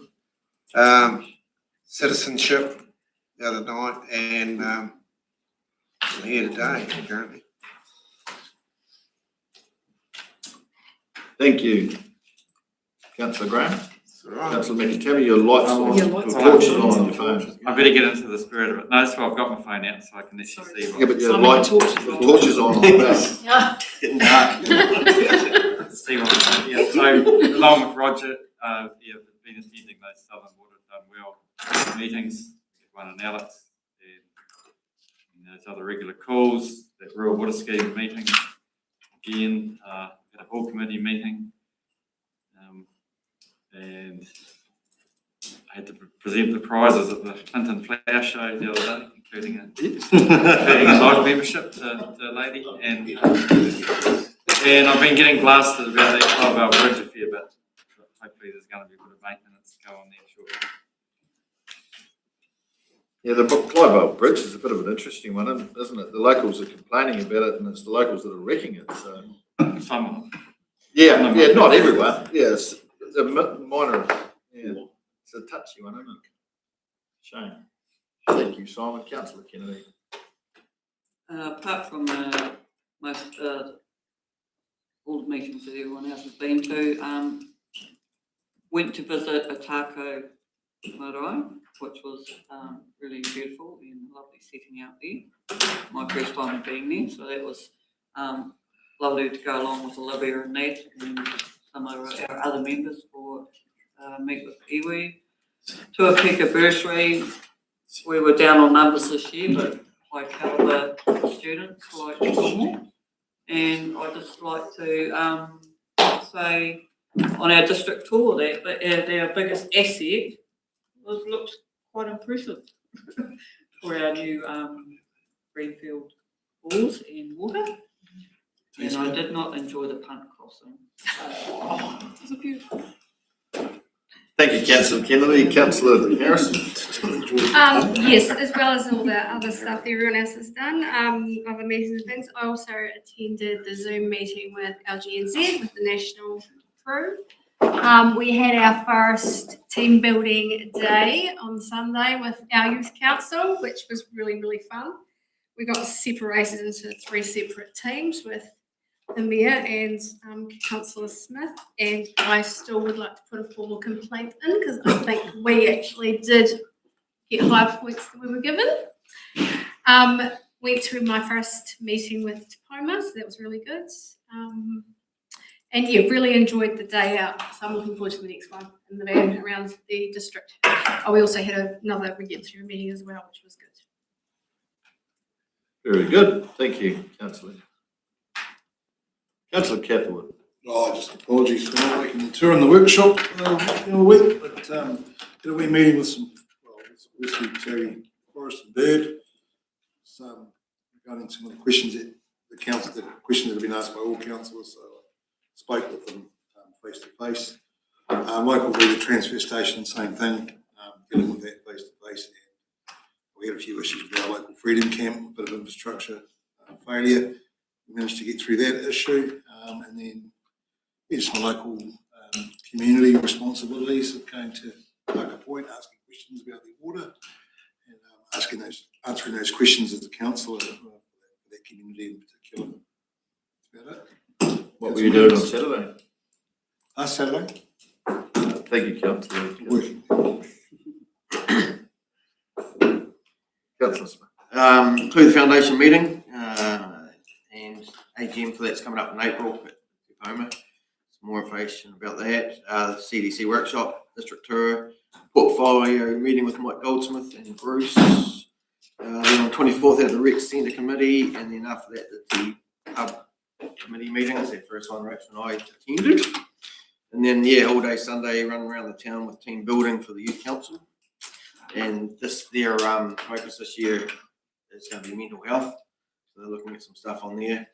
And we're trying to get them into running the first 5, the fast 5s down the Rec Centre again. Just been talking with Lily, working on that through the community hub and all that. And then I did some mural stuff the other night for the funds. So that's about it. Thank you, Councillor Smith. Councillor Crosby. Just normal meetings, etc. Had the pleasure of going to the Milton Car Show with Bruce and Rachel, and then that evening put my hand up to be the fire warden so they could have the speed shares in Waihola, which was a really good evening. They got behind it and been working with Torymouth Amenity Society and actually got them some sponsorship to help with the funding for the covered picnic area. And a fair bit of correspondence with some of our residents over the temporary closures of transfer stations and a portfolio meeting. Thank you. Right, we'll move on. Do you want to do the chief executives now, or we break for the cup of tea and do yours now? Yeah, yes, it was moved to Kennedy and Foster earlier in the piece. So my report, Your Worship. So I'll take it as read. Just one thing, because I don't think we mentioned it. You would have it in your diary, but I don't think we mentioned it. Was about that podcast that we had. Your Worship, it was a joint thing that we did. Oh, we yeah. had that was a pretty good story. It was part of a segment that's going to air in July. And His Worship and I trooped on up to Tacoma, and we had a good meeting with Shimmer Beale-Eckworth, the economist out there, the one that famously coined the term zombie town. He's him and the producer, going around, and they're interested in a couple of towns in the country. Balclutha is one, about a success story of growth. So it was a it was a good news story around that in terms of they're very interested in the population growth, how the businesses, and they've been following some businesses for quite a number of years and things like that. And so they've been doing a lot of their work already with businesses and that. And so we sat down with an interview, and I hope we represented the district well. But it was a good session and a positive session. We look forward to seeing us, out there with a good news story around growth and where things are going for that. So they were very impressed, weren't they, Becky? You were a little bit more independent on that, but they were very impressed, and Your Worship. Yeah, I thought my choice of words was very good. Did well for a change. Yeah, no, they both came across really well. So we'll see how that goes. But I thought it's a good one. It's another good message. Yeah, good news. We, in preparation for it, there had been a previous item that I can't remember what the item the breakfast story was about, but what it's called. But there was another segment that we referred them to that also was a positive story about Balclutha, mixed in with a number of things, counting the beat. Statistics on TV. Yeah, so again, if you get a chance, you can go into, was it TVNZ Plus, counting the beat, search for that, and you'll see it. And actually, Balclutha appears twice in that segment, and it's a positive story around the multicultural change and that, but also the growth that's been represented. So, it's good to see these things coming through outside what we know, and to be seeing that. So I think that was pretty important. It was a good thing. Otherwise, happy to take questions. Any questions for Steve?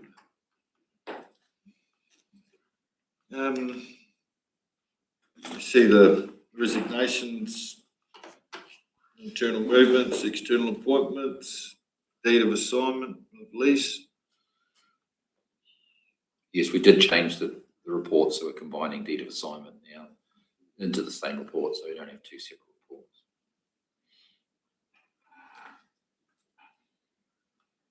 Are you happy with it? No further questions? Oh, I do have a question. You want? Do we have a question?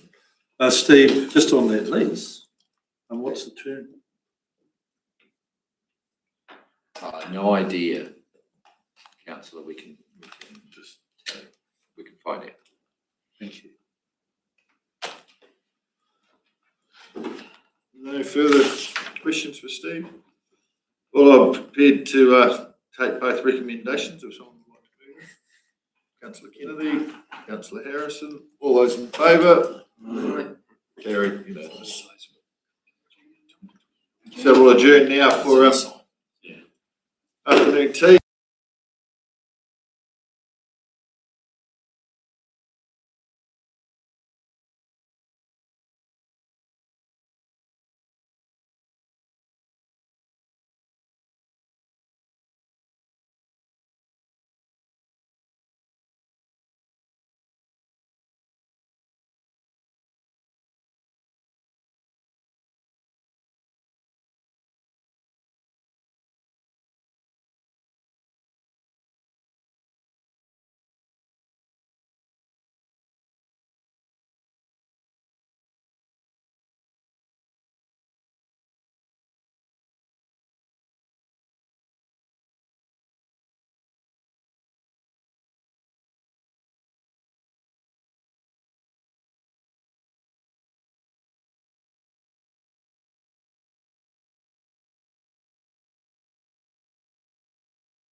Welcome back, everybody, for our last session for today's meeting. And we have got Community Services Department update, various staff, and Michael is kicking off. Thank you, Your Worship. So just noting that previously the information that's in this report was reported across probably 5 different agenda items, going to 3 different meeting types. So obviously this report brings together a really diverse range of activities that now fall under the Community Services Department. Now what we've done is, and it's noted in here that we haven't really had a chance to report to you for 6 months because of the various things that have been going on. So there's quite a bit of material in there. And what we really have attempted to do, we took that direction from the new mayor and councillors so back in October regarding the new portfolios, and this one in particular. And what we've done here is, through this report, is try to summarise how we're working towards that, really. So with a focus on the key outcomes that you would expect from each of the activities within this department. And really it shows, trying to show how we're doing overall in terms of meeting those targets. Try not to delve down into too much detail, trying to also retain a bit of a human element to it. And there's various little anecdotes and stories, but really we want to show to you, what we do and how well we're doing that. Noting that we've had guidance from our portfolio heads on preparing this report, and also yourself, Your Worship. And just noting that I think we've got everyone here, we've got the whole Community Services leadership team here. So they are here to talk to their different sections of the report and answer your questions. We'd really like to get those, your feedback and your suggestions on what we do and how we report on it. So it is quite a new setup, I suppose. So looking forward to presenting it with you. But before we get into it, what I would like to do is introduce Jordan. So Jordan's our new promotions officer, started a month ago. And so she can talk a little bit about herself and what she's got planned. Hi everybody. Welcome, Jordan. Thank you. So yes, I'm Jordan, and I recently moved from the Bay of Plenty, and I am somebody who cares about community. Thank you. Oh, I've got the pointer. And creating spaces where people feel seen and valued. I am naturally a researcher and a creator, and not a public speaker, sorry, but get used to it. And I love taking ideas and creating something into a practical and user-friendly. So I'd like to show you one of the projects that I've been working on, and this is our place Clutha What's On guide. So this is just a little sneak preview.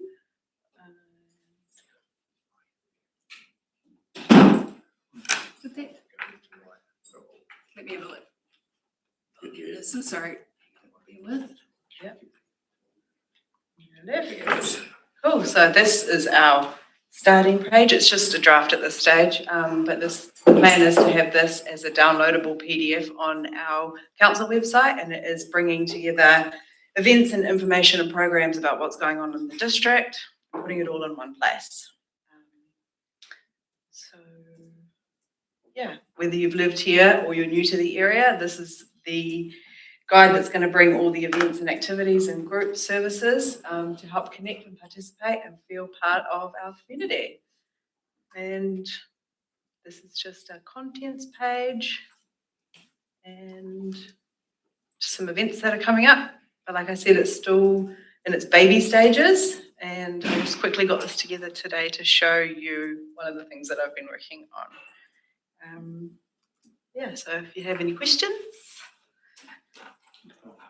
Questions? Councillor Your Worship, just through you, I think this is great. I get a lot of people saying this very thing to me. We need to have a list of things going on in the district. Well done. Thank you. Councillor Kennedy. Through Your Worship, where are you getting your information from, and do you need us to help feed in Yes, I am getting it from many sources of information. But yeah, if you have anything, then send it over. I'd love to see what you've got. The position was originally in the libraries, community libraries department at the time, and when we crafted Mike's department, we brought it up a bit to represent the whole of the community space side of things, community facility side, around the district, and look at the opportunities that could generate as a consequence. So it's good to have someone full-time doing that, and we've got capacity to do things, haven't we? Yes. Good. So the intention with this guide is that it will come out 4 times a year, isn't it? Sort of just towards the end of the school term. Yes. So we can also try and push it out through the schools and as many sources as we can. Obviously, there's not much point if people don't know it's available. Yeah, I'm meeting with the school principals next week to talk about this. Cool. And we don't want you to get the impression that this is all you've been doing. No, this is just one of the things in the background. Because the community libraries do take up a heck of a lot of time, don't they, Melissa? In terms of the programs that you run and things like that. Yeah. What sort of impact have you had on their social media? The libraries? It's risen over 200%, I think, in interest and clicks and content sharing. So yeah, we're getting the information out there and people are getting interested. Algorithms are going up and things are looking good. Councillor McIntyre. Yeah, so when you say it's a guide, I see you've got a page number there. Is it an actual print? Is this a printable thing or is it going to be online, I assume? At this stage, I would like to move to print, but it is a big cost. So I thought, or we thought, it would be better to have it as a downloadable PDF that we can track to see and then get feedback from the community to see if people are still needing it to be printed out and then go from there. So it would be a report system, metrics to decide whether it's worth being printed. And will you be looking, is there potential for advertisers? Possibly, yes. But that way, I guess if we were going to move to that point where you look at print, then if you were trying to cover your costs, then otherwise we don't want to get caught. The print one. Yeah, sure. That can be something we can look at. It's early days. We're just sort of trying to develop the concept. Cost recovery. Councillor, sir. Yeah, through your worship. Mike, how much of this is this specific here overlapping with Linda and her team though? Seems to be a bit the same. Well, Linda could probably talk to that, but I've had input into it. Sarah Homer's had discussions with Jordan and The whole point of the department, and why Linda's dotted line to the department is, and Ange and her side of things is so that everybody's actually aligned and we're not duplicating. Yeah, that's what I was getting at. Yeah. This is more of a ground roots where the Clutha does all of the what's going on in the district and things to do and activities. This is ground root based communities. So they work together. They oversee each other. Yeah. Can I come in? Yeah. You got a microphone though, Linda. Yes. Right here. The difference that we see, and we're working closely with Jordan around the whole Clutha NZ story as well, but this is around how do we capture all our community events that would be specific to the people that live here versus using the Clutha NZ platform for events that bring visitors and money into the district. So that's one of the differences, but they work closely together. It's just we haven't got a big enough platform and we want to separate the opportunities out. Thank you, Linda. How have you found the transition from the Bay? Yeah, I love the it. district? Yes, the community is what's something that definitely makes it. The people great. Yeah. Cool. Nice not being sweaty.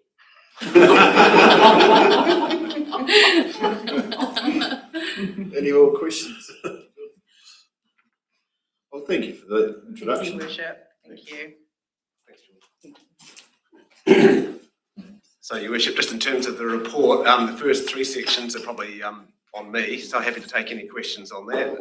Just noting that we've got that performance indicator report. I think Christina sort of gave you some information on that just in the previous item, but that's, I guess, a bit more detail in terms of what that means for us and the key KPIs for each of our different activities.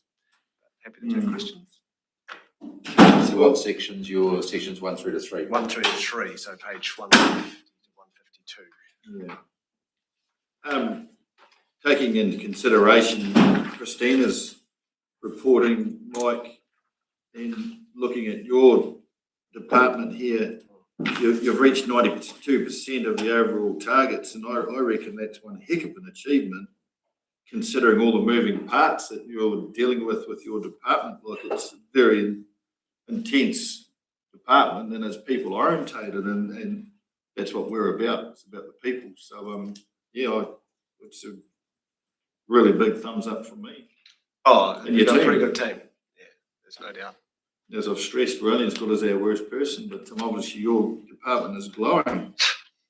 I just need to get the CE's department up to your speed. You've got any tips? Please feel free to pop in. Anyone else got questions for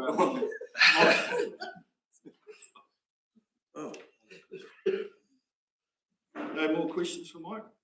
I'm going to ask Angela to come up. In that case.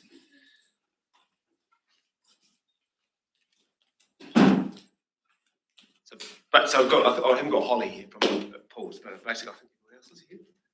So I've just asked all the team leaders to just basically be here to give you any updates that aren't in the report, and also just to meet them and ask them any questions. Okay. Hi everyone. For those of you who I haven't met, I'm Angela Anderson, and I've worked we've worked for the council since 1982. So coming up in my 45th year working with council, and I've worked down at the eyesight for the last 30 years and feel very privileged every day that I get to welcome visitors to the district and tell them all the wonderful attributes we have in places to visit and hidden gems that we've got here in the district. We and February door stats I've got with me here, counter stats. 3 of our 5 information centres have had an increase in international visitor numbers. The Clutha Eyesight is up 57%, the Lawrence Information Centre is up 17%, and the Milton Information Centre is up 255%. So that is wonderful, and it shows that super Clutha Gold Cycle Trail is paying off and that people are visiting. Yes, Lawrence, Milton, yes, and coming into the eyesight. We've had a challenging time at the eyesight in the last few weeks with the car park sealing. So the bus companies, we have a lot of bus tours through, often 3 a day, and they're finding some interesting ways of parking, which has, yes, caused some entertainment. But the visitors are coming in and finding out information, and we're very, very fortunate to have them. We're also down at the Clutha Eyesight Council Service Centre. So people come in and pay their rates and dog registrations, place service requests, and we do all sorts of council work there too. So wonderful mixture of visitors and locals. Yes, thank you. Any questions? Yes. With the cycle track, do you know if the usage is getting more and more prominent? I don't. Mike, do you know about that? I don't have that stats on that, but we can certainly try and just... Orlando might have. Yes. It is. No, she's got it. Obviously. Yes, good. Yeah. Thank you. Okay, thank you. Oh, hang on, don't rush. Oh, don't rush away. Don't rush Any away. other questions for Ange? Ange, I just picked up, and nice to meet you. Yes, you too. Yes. Just picking up out of your conversation there, you're telling there's a lot of information in a short period there that I was never aware of about the bus visits and so forth. So I'm quite onto it about there's more to the journey. And please, moving forward, give us that journey so Absolutely. we actually know. Yes. Like 3 buses a day. Yes. At this time of Those sort year, of that's not numbers. all year round, but up Yeah.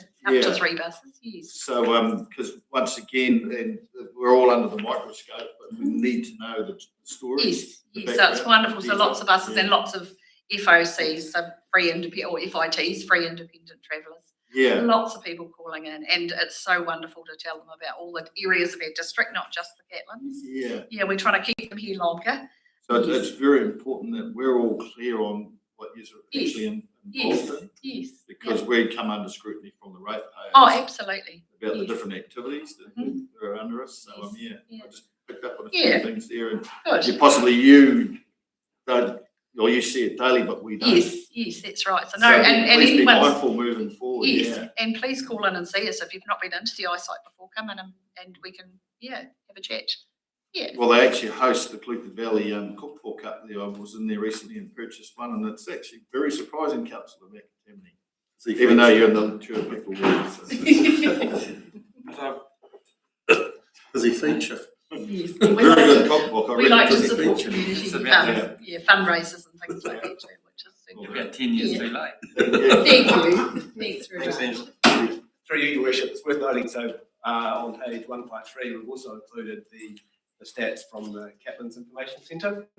So although that's nominally a library and so it comes under Melissa, a huge amount of the activity through that place is visitor information. So that's I guess that's why we've included it here separately, so you can see that.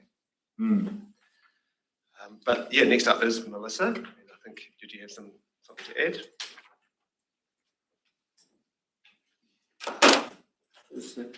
Melissa's been introduced to the council before, Mike. Yes. Yep. Yes. The new councillor, she had been introduced. I have been, this is my first time here though. Welcome, Melissa. Thank you. Welcome. Yes, so kia ora koutou. I'm Melissa Allison. I am the District Libraries Manager. I have been since the end of October. And prior to that, I was the team leader in Tapanui. So I've been with the council for just on 5 years. Yes. Any questions about the libraries or the numbers that we're reporting on? We've decided to focus on book issues, library visitors, internet sessions and library programs. And I do have some updated figures for February, if anyone is interested in those. It's very positive. Everything is tracking nicely. And we've focused on those statistics, but we're also all about stories. We are, of course, dealing with members of the public and our ratepayers every day. They're not just coming in to return books and getting new books or just doing council services. We hear a lot of their stories and their personal circumstances. So it's just important to mention that as well. It's not just about the numbers through the doors. Melissa, I was saying to some people that I made the mistake of turning up to the library just after school finished. Yes, I think it was last Wednesday. Yeah, and I don't know how you guys do it. Just the amount of people that were there. And the old school idea of the library and be quiet just wasn't appropriate for that side, was it? So it's a very different place after school, between 3 and 5:30. The kids stream in the door. We've trained them to dump their school bags in one place, but it can be pretty it's a busy place, yes. Cool. Any further questions? That's it.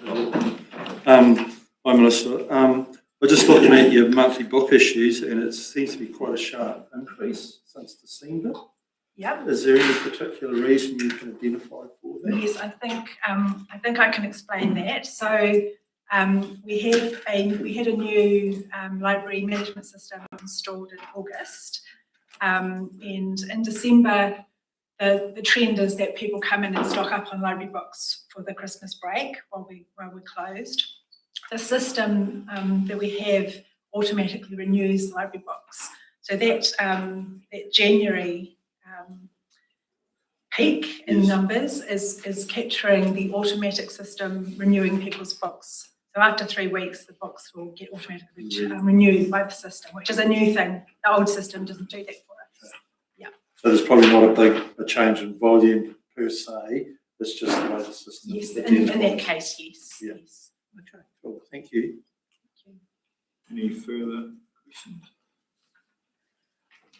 I'd just like to comment on the graphs here with the reporting. They're very clear and it's It's interesting, like, looking at the history there, so well done. Great, thank you. And the only other question I've got, and it's been a bit of talk about it, but do you think, like Steve just said about this, that's gone nowadays in the library, but do you think that our district libraries, is it a time for a rebranding? Because I hear a lot of people saying they're more of a community hub and library, or district hubs. Yep. And libraries like that, because it seems to be a really big blend of the young and the old all going there. It seems to be gravitating as a hub. Yeah, I think if we can educate our public about the term libraries meaning not just books. Yeah. So I think the word hub, some people might not really know what that means, but if we expand on the idea of what a library is, we're doing council services, we're doing JP services sometimes, there's all sorts of things going on. Yeah. I get your point though. So I don't know, we've got all these fantastic people that have moved to the district from the Bay and so forth with pretty high profile roles, so in the forte, so it could be worth considering. A bit of a rebranding structure so people do know what these are all about, and it's not just about it's not just about books. Yeah, just on that. Councillor McAtee. Maybe not rebranding as such, but just letting them know what else is available, because there'll be some people like Steve who still want to go to the library and maybe expecting a little bit of peace and quiet around the books. Sorry, I didn't go on personal. I went there for the job, but I should have gone about 10 o'clock. We can definitely take advantage of Jordan. With Jordan's new position, we can definitely take advantage of getting the word out there via our social media. It all works together. Well, we can't sell a secret, can we? So that's right. Any further questions? Thank you very much. Thank you. Your Worship. So next up, I think is Delwyn Burrow. I think you got your Delwyn this morning, if not earlier. We had enough of it. Actually, we got through your, nervousness this morning, didn't we? So we should be up and running now. Well, most of you know me. I'm Delwyn Burrow. I'm a local, brought up in a whacker on a farm, and here I am in Clutha, so I haven't moved far. Living in Sukigawa with a few of us. Yes, is that right? that's correct. Yes. So I'm the community facilities team leader. Looking after all the community housing, the halls, all the buildings that the council owns pretty much. So I haven't got anything extra to say. It's just as read in the report. So any questions? I think we've already touched on a fair bit of that, haven't we, with the community housing. We had a good go at the halls. There's one thing, we had a Levels Hall meeting on Monday night this week, which was quite successful. So it was pretty much unanimous that they demolished the hall. So we will be, going with the next steps for consultation to the rest of the community. Right. And then further from there. Did Councillor Graham provide a good smoker, a good supper? Was Councillor Graham there? No. Was Councillor Graham not there? No. Was Councillor Graham not there? Citizenship. Oh, right. That was good that the community actually resolved the issue themselves. It was that's a great outcome. I'm impressed they made their decision without Councillor Graham there. Surprised that we managed to get good information, didn't we? We did. They came to their own conclusions. All right, lovely. Thank you, Del. Okay, so we're getting through it. So next up was Lily Patterson, who is the team leader community development. She gets involved in a whole lot of things, so she might have some updates too. You all know me. I won't introduce myself. I'll just take my report, or my section of the report as read, and answer any questions if you've got any. So you are the complete section 7 with all that it entails, Lee, is that right? And we've just mentioned that there's an email out about the contract ending for the community plan at this point. And there might be a minor impact for a little while until we sort out the resources for that.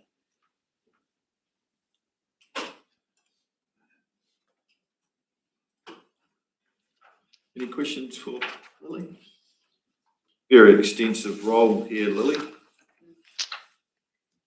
Thank you for what you do. It's amazing. There's a lot goes on here. Question, Your Worship, just around the youth services. Really, I see Telford have not got no one confirmed there. Do you expect that to happen, or?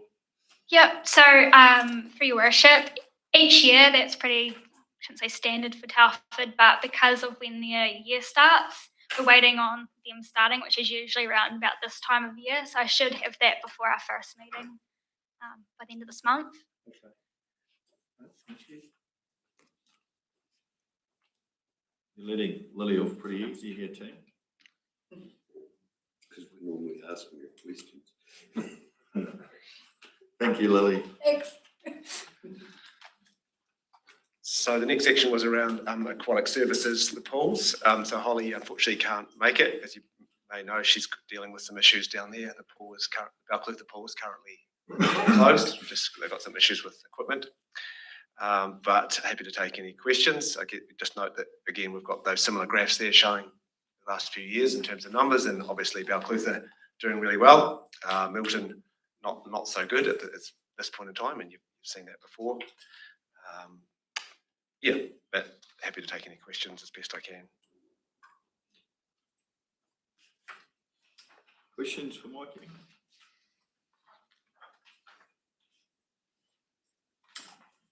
Looks like you dodged the bullet there, Mike. Just as well. I don't know too much about pools.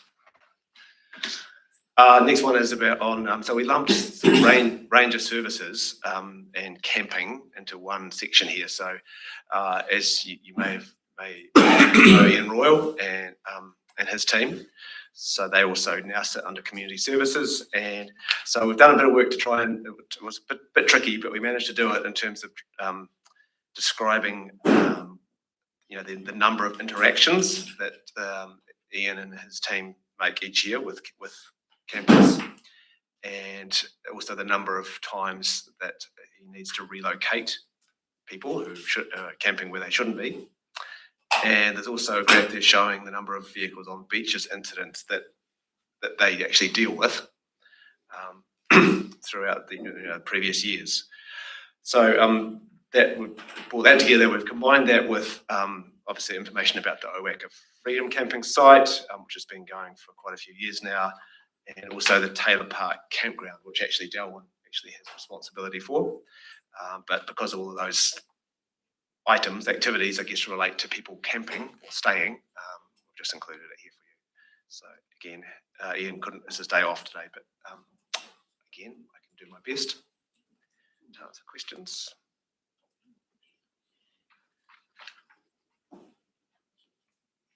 So he's still out till 11 o'clock at night? Oh, at least. Yep.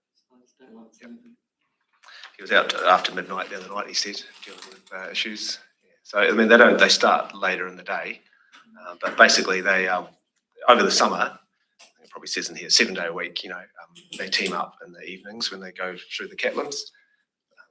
Apart from that, they're working independently. And they tie, there's a reason for that, being there in the evenings. That's when people are looking to camp or set up camp. Your Worship. Absolutely. Mike, just on the freedom camping and the bylaw, is there anything in the bylaw or policy around, like for example, the trial site beside the police station at Lawrence, expectation around how long people should stay? Through you, Your Worship, from recollection, in the bylaw, freedom camping bylaw is 3 nights, I think, in one spot, generally. So, yeah. So, do you find you have to police that a little bit? Well, from my conversations with Ian, he has noted a few times that he has to move it, but I don't think that's very common.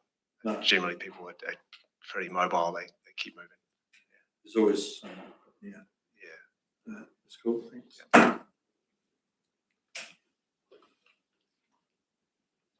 Any further questions? Just noting, Your Worship, that obviously this summer's numbers and those graphs are not complete, so you'll get those next time round.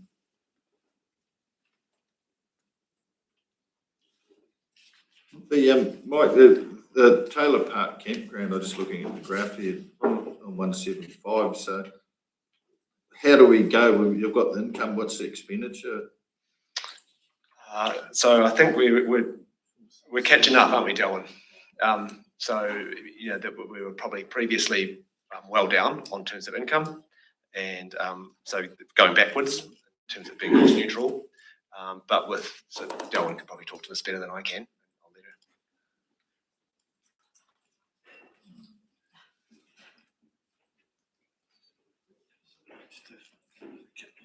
It's got in there, yeah, on average, the campground cost is 4,627.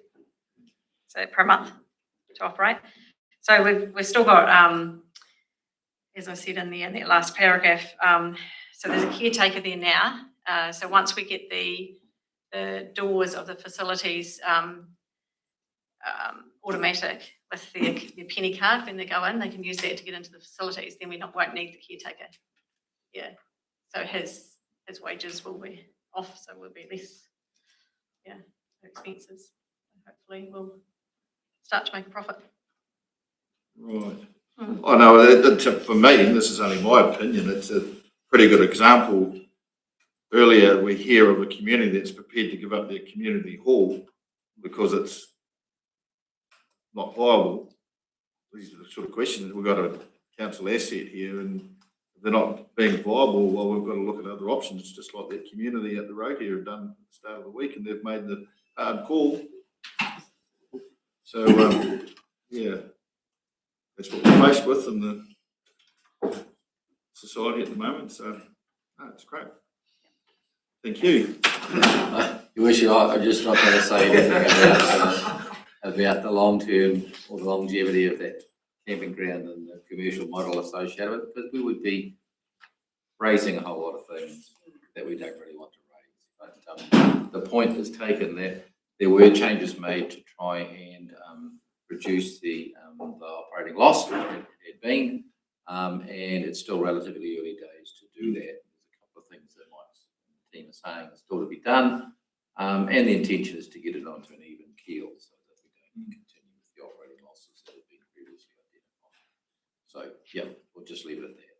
Oh, that's fine, yeah, your opinion there, but what I'm saying is, say it again, everything's under the microscope, isn't it? It's got to look after itself. If it can't, and who's paying? It's the ratepayer. Right, if we were able to put in the cabins we wanted to put in and make it Well, they're not, they're gone, the cabins are gone, we won't go there. I could have sold it, Your Worship, and we wouldn't be having this discussion. But it's okay. There's two cabins for sale like these. They're sold. They're sold. Cabins are gone, we're stuck with the motor camp. But we're not. We're stuck with reality. If you actually look at the figures, they're only down $380 a month. When you do it with the caretaker salary, it's probably going to be breaking even. So it's trending up. So it's probably one you don't get rid of. It's being watched, Councillor. Sorry? It's being watched. Like all the other assets, not by just us, but by our communities. Thank you for that, Mike. So last but not least, we have Linda from Further Development. You all know Linda Moore. Welcome, Linda. Thank you, Your Worship. And thank you for the opportunity to be here again. We're enjoying being part of this new model, and at least we will get a better understanding of what each other does and how we can work together, as you've seen already. Our reporting, while we have a service level agreement with council, that's a different report. But this report, I was trying to think about how we could add value in this framework. So what I thought we would do is that we would cover snapshot of activities over all the activities that Clutha Development deliver. So not necessarily all funded by council, but just a snapshot of some of the things that we do. And so in future reports, I'll highlight different activities as we go along. The idea being that these activities and the impact that they have across the district, and then against the living and working in Clutha strategy. I guess if we look at our investment and we look at the power of collaboration, you can see that through the report under Clutha Stay a While, and that our small contribution to the Southern Way Collaborative has seen us as part of that regional tourism boost funding investment, which has opened up our ability to access international markets that we've had limited availability or ability to do in the past. Our latest quarterly economic report is now available on our website. But if we look at especially the results in tourism, and can be attributed to the development of the international marketing package and collaboration that we've had with Australian markets, it's shown that tourism expenditure in the Clutha district has increased by 21.1% in the year to December 25, which compared against 1.1% growth for New Zealand, and it was a negative 1.4% across Otago. So our total tourism expenditure during the year to December 2025 was 115 million, which was up from 95 million a year ago. So, being able to be part of collaborations like that is proving beneficial to us all, because we don't have the ability to do it on our own. And as we've said in the past, investment in tourism is a long game. I will take the majority of the report as read, but I just wanted to highlight, especially in the last section, where our ability as an economic development agency to be able to look forward and to be able to look at strategic opportunities for the district. And I've listed some of the examples there, around being able to support council in the discussions with DIA around the Community Resilience Planning Initiative. It was interesting that when we conducted our business confidence survey at the end of last year, that over 70% of the businesses that completed the survey reported at least moderate disruption as a result of the wind event, but only 11% of them reported that they were fully prepared for future events. So there's definitely an opportunity there. As we know, I guess also one of our strengths is the ability to be able to pivot and to change and to be able to adopt and to be able to move and quite quickly to be able to solve issues and to also take advantage of opportunities. We've worked closely, for example, with the Cross Recreation Centre in helping them develop a funding campaign, which will be ready to be launched in a couple of weeks. So, and they've worked really hard, and I think they've come up with, a robust plan that will help them get to where they want to be. We also look at other opportunities for the district, and we've been working with the Reserve Bank now on a community cash trial initiative for nearly 18 months. And it looks like that we may be looking at one particular area of the district. It's reasonably confidential, but not really. So it looks like we're progressing. We will be progressing that.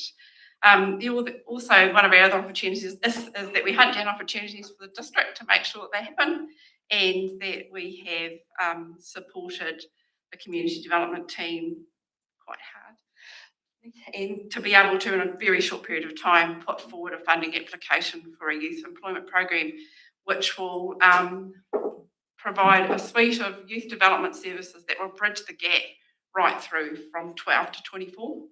And so that's an exciting opportunity. So we wait for the outcome of that.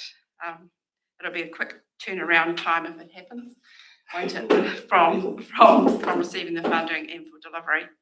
The other things too that crop up on our plate at times is also that recently with the closure of the Oscar facility and the after school and holiday care program for students. That's been highlighted as a barrier, especially when we look at it from a business perspective and from getting people to work in our district, because that's been identified as one of the barriers to workforce engagement, especially for our women and getting women back into the workforce. So we've been having discussions with a number of different organisations about how that service can continue to be able to fill that gap.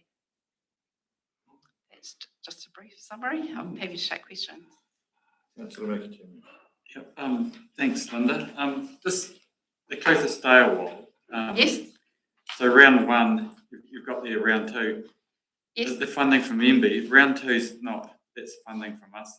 Did you get a second branch? We got a second tranche. So so Southern Way received 2 lots of funding, one on round one and one on round two. Okay. So it's a total of 800. Funding's still in use at the moment. Yes. So I think that development of that program's underway now. And the delivery of the first round was through till July, August, September last year. I mean, there's more detailed on the results of that investment. I haven't put it all in here, but there's more detail on what that looks like from a return perspective. I know, sorry. Yeah. I always thought it was a one-off grant from MB, so yeah. No, we were lucky enough to be able to get 2 rounds based off the success of the first program. But Linda, that's not the same. It was different from the investment around the destination management stuff. After COVID, no, this is completely different. That's right. So that money we got from that is another lot of money. It's another, and that money went directly to individual RTOs, whereas the government's model now for supporting funding initiatives is through collaboration, which is why we were in a strong enough position that we'd already formed Southern Way, which is the 8 RTOs across the southern region. So we were in a good position to be able to attract that funding. Okay, so that funding's spread across yes. all the... Yeah, so we should all benefit from it. I thought you were on to a real winner. Well, it's a more of a winner than what we would have had with not with the ability not to do that. Because what it does do is that, for us as an individual, as a district, what it does is it brings those Australian wholesale companies to our patch. So we host them. So the likes of Ansco out of Australia come and visit our region, and they stay and they experience our accommodation and they experience our activities. So the flow on effect is more than just, Queenstown and Dunedin. So, so we get the opportunity to create itineraries to our benefit. Yeah. Worship, thanks Linda for your report. I know you and your team work very, very hard. Just on the Starwell stat, you said 21% increase. Yep. That's phenomenal. It is. It's good. Yeah. Yep. It's outstanding. Yeah. And obviously the funding you're receiving with the Southern Way things really making a difference. Yes. We can attribute it to that because just of the time frame of when the spending happens. When you get down into the details, you did ask a question about stats before with the cycle trail. Yes. I haven't got them here, but I have got a breakdown because while there are track counters partway through the track, we put our own counter in on the boardwalk at Waihola, right. And so we've been able to track we've got them for the last 6 months, and they're definitely increasing. Yeah, I believe once the Quarry Gorge Trail is done, it's going to be an explosion, and that's an expectation from the Cycle Trail Forum that Mike and I were at in Alexandra last year. Yeah. So, and I know of a small accommodation business, and they're seeing a lot of Australians come through there. Yeah. So that also confirms it's working. And I think too, that's the other power of our collaboration, is being part of that whole Otago Cycle Trails network too for marketing.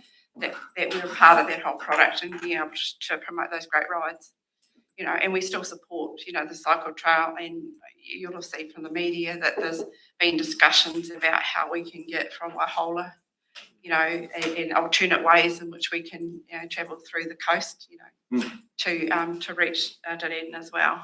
So there's definitely opportunities. Yeah, I believe that the locals, we might ride from Milton to Waihola and have lunch and go back to Milton, but the people, overseas people do the whole lot. They might do the Clutha Gold one year, and the next year they'll come and do the Cora or whatever. They tend to do whole trails.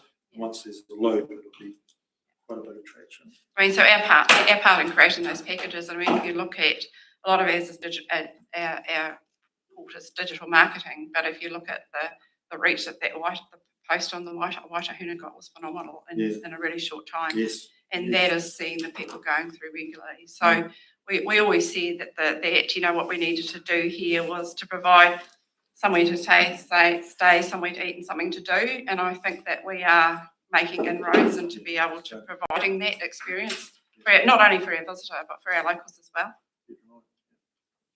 Cool, thank you.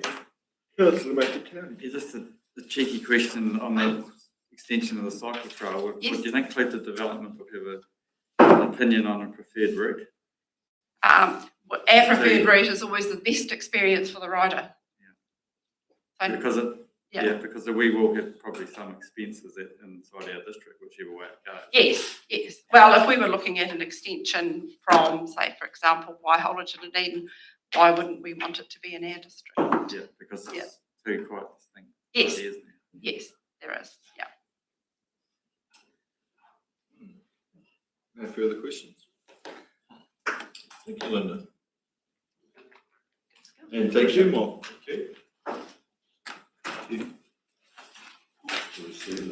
Receive the report. Someone like to move that? Councillor Kennedy, second by Councillor Frosty. All those in favour? Carried. Thank you.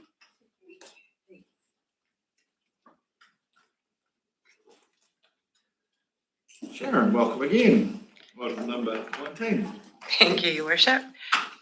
So for this item, I'm just going to take it as read, assuming you've all read it, and just say that if you have any direction for what you would like to see in further reports, we'd be happy to hear that, and we'll also be meeting with our portfolio holders to talk that through as well. So any questions? Yes, Your Worship, councillors, because Sharon's a little bit stuck sometimes because, you know, a lot of what they do is financial reporting, which will be reported in through many different ways, or through risk and assurance reported through many different ways. And it's a little bit head scratching to figure out what you need to see in the departmental report. But it's a start.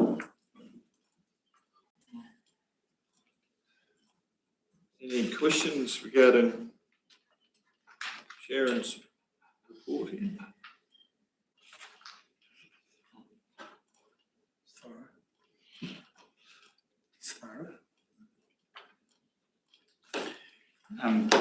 Councillor McAtama. Oh, there was one thing we had thanks, Your Worship. We had a discussion earlier today around this fees reimbursement scheme and discussed whether or not. Part of me still wonders whether we've still got some thinking to do. When I look through some of the numbers and see some of the claims, as to what's fair and what's not. We've said it for all hires, but some of them are. I was looking at a school one there for $1,500 for school production.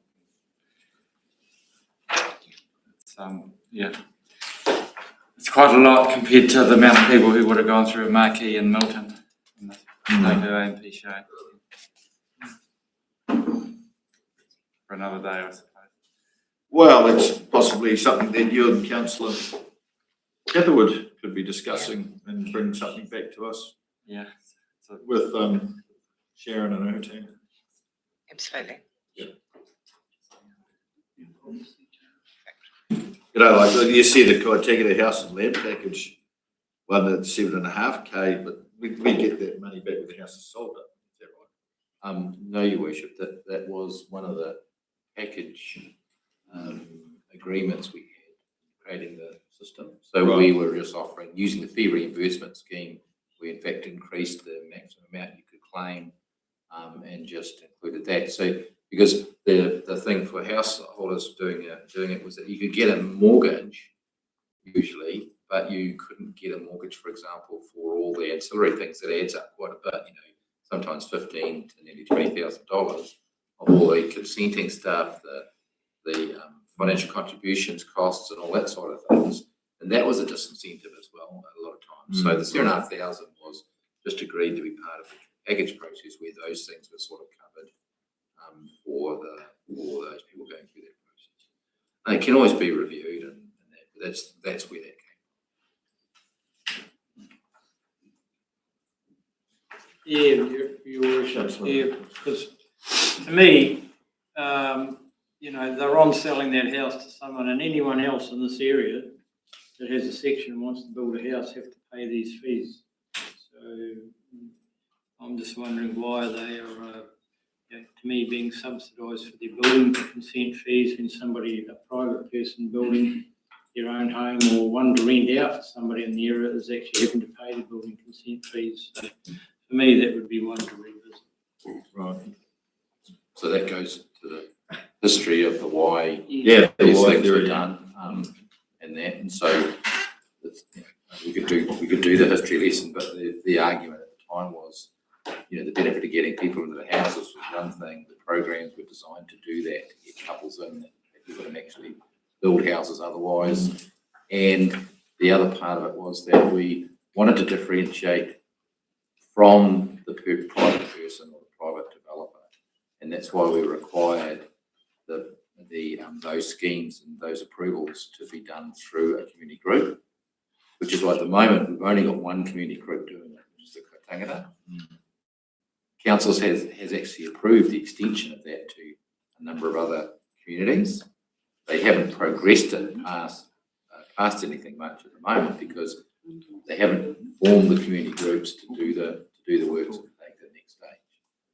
So that was why we were able to differentiate it, councillor. So very clearly, we didn't want every Tom, Dick, and Harry to be able to apply. It needed to go through a particular process before they could get the benefit. Your worship, just a quick question for Sharon. So the new financial system, Monday's the day, is it? Through you, your worship, that's for the budgeting system. Oh, sorry. Monday's the day for that, and it's the easy fix of the two. But I can report that the boys have made exceptional progress. They have something that looks sensible. But they just no, it's great. Well, we've got our actuals, our budgets, and our last year's actuals lined up side by side. And now they're just going through and saying, why is that different to last year? Oh, that's because we called it a fee, not other income. Stuff like that. So we're really happy about that because the problem was we had no way to put those things together sensibly. Progress, yes. Any further questions for Sharon? I've just got one thing for you, Sharon. I see under the reporting system that you guys have achieved 81%, and that's really good. That's right up there compared to some other. 81%. Well done. Thank you. Thank you. Your worship, I mean, we're on the item number. And the funny, what I was going to say, the funny thing is, I control. You need to start. I could write anything I wanted in there. You're right. If I was afraid of it, so yeah. 120. Yeah, we'll jump into Peter. Peter and his book. Yeah, just before you go, I don't know if other people agree, but I wonder when we have our portfolio reports that the councillor that are part of that portfolio mentioned at the top. Just a thought. I don't know. People might. That's a valid point. That's a valid point. Yeah. Just might. I don't know. Whatever reason.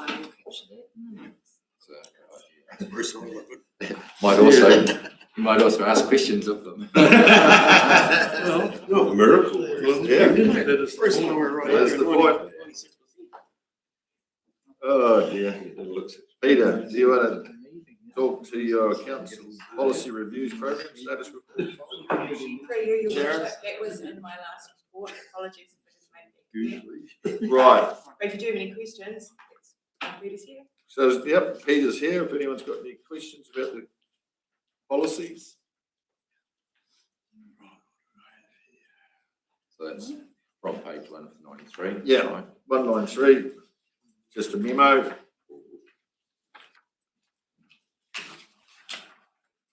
there was a number of policies late last year that were, well, early last year that were up for review before Christmas. You got the repeater, did you, in the end?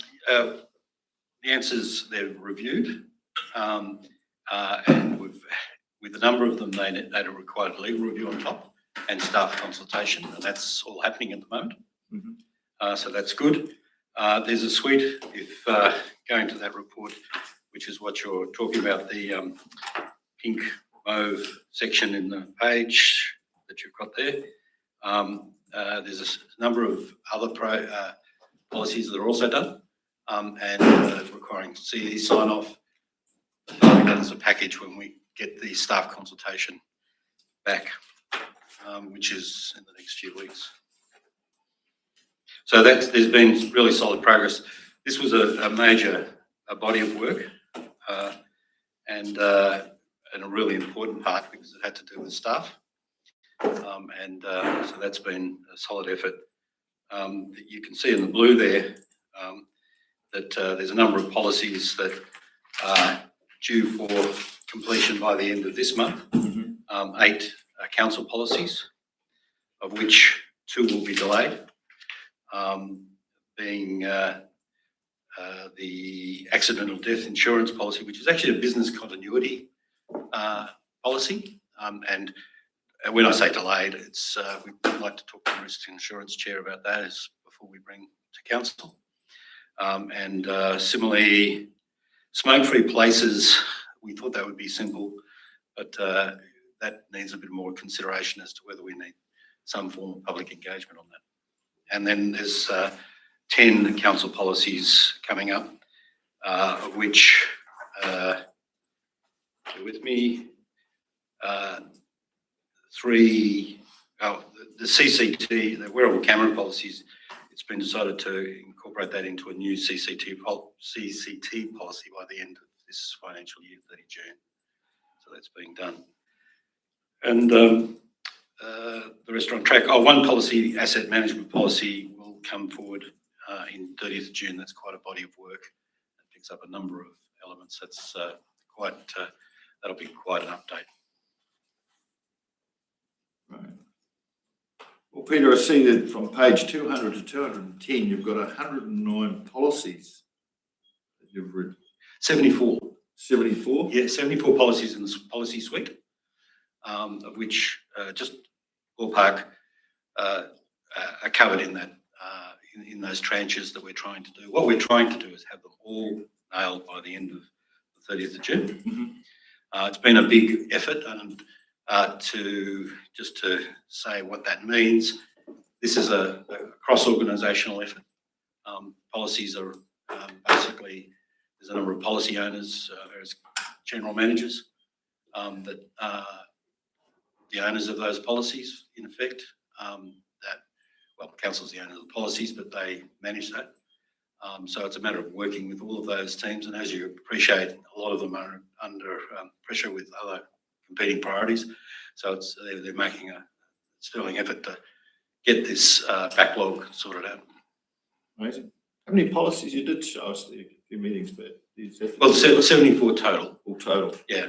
Throughout the whole organisation? Yeah, and there's a question also going forward whether, as they come forward, whether some of them are actually needed anymore as the nuclear policy. All right, thank you. Any further questions for Peter? I just admire your resilience, mate. Crikey. Amazing. Peter, appreciate how you write them out like that with the policy purpose. It's easier to understand exactly what that policy is. Thank you. Thank you. We moved the recommendation. Yes, we did. Yeah, you did that. We moved it, didn't we? No. No, we didn't. You can't. Recommendation, the council receives the Finance and Policy Department update report, please. Someone like to move it? Councillor Frost, seconded Councillor Kennedy. All those in favour? Aye. Unanimous. Thank you. Item number 20. Olivia, welcome. Your Worship, this This is the other department that hasn't been doing well. You're gonna get that department. Olivia, morning girl. Olivia, he's Even harder trying to steal my thunder. He's getting into you before I am, so keep calm. He'll keep. He'll keep. Without the grilling. I just- I was just getting ahead of it. Kia ora koutou. Welcome. I'm Olivia Bestia, I'm the Group Manager for Regulatory. You'll see in the report that we've got a big emphasis on customer engagement at the moment. So next week we're actually meeting with the building industry, and I've also just sent out surveys to 130 people or businesses in the hospitality industry that engage with our services. So that's going to be a big emphasis for us. You'll be aware as well that we have been operating reduced level of service, operational building control. That was for February. We will likely continue that into March and potentially April, just because our staffing situation has not changed, but it should have changed by then. We've had some staff on leave. Aside from that, I'll take the report as read. Questions for Olivia?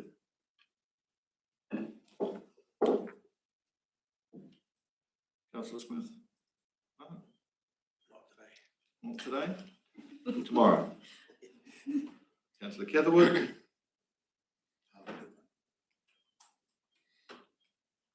You're being extremely gentle on Olivia. Well, we thought the CEO was a bit rough on. Are you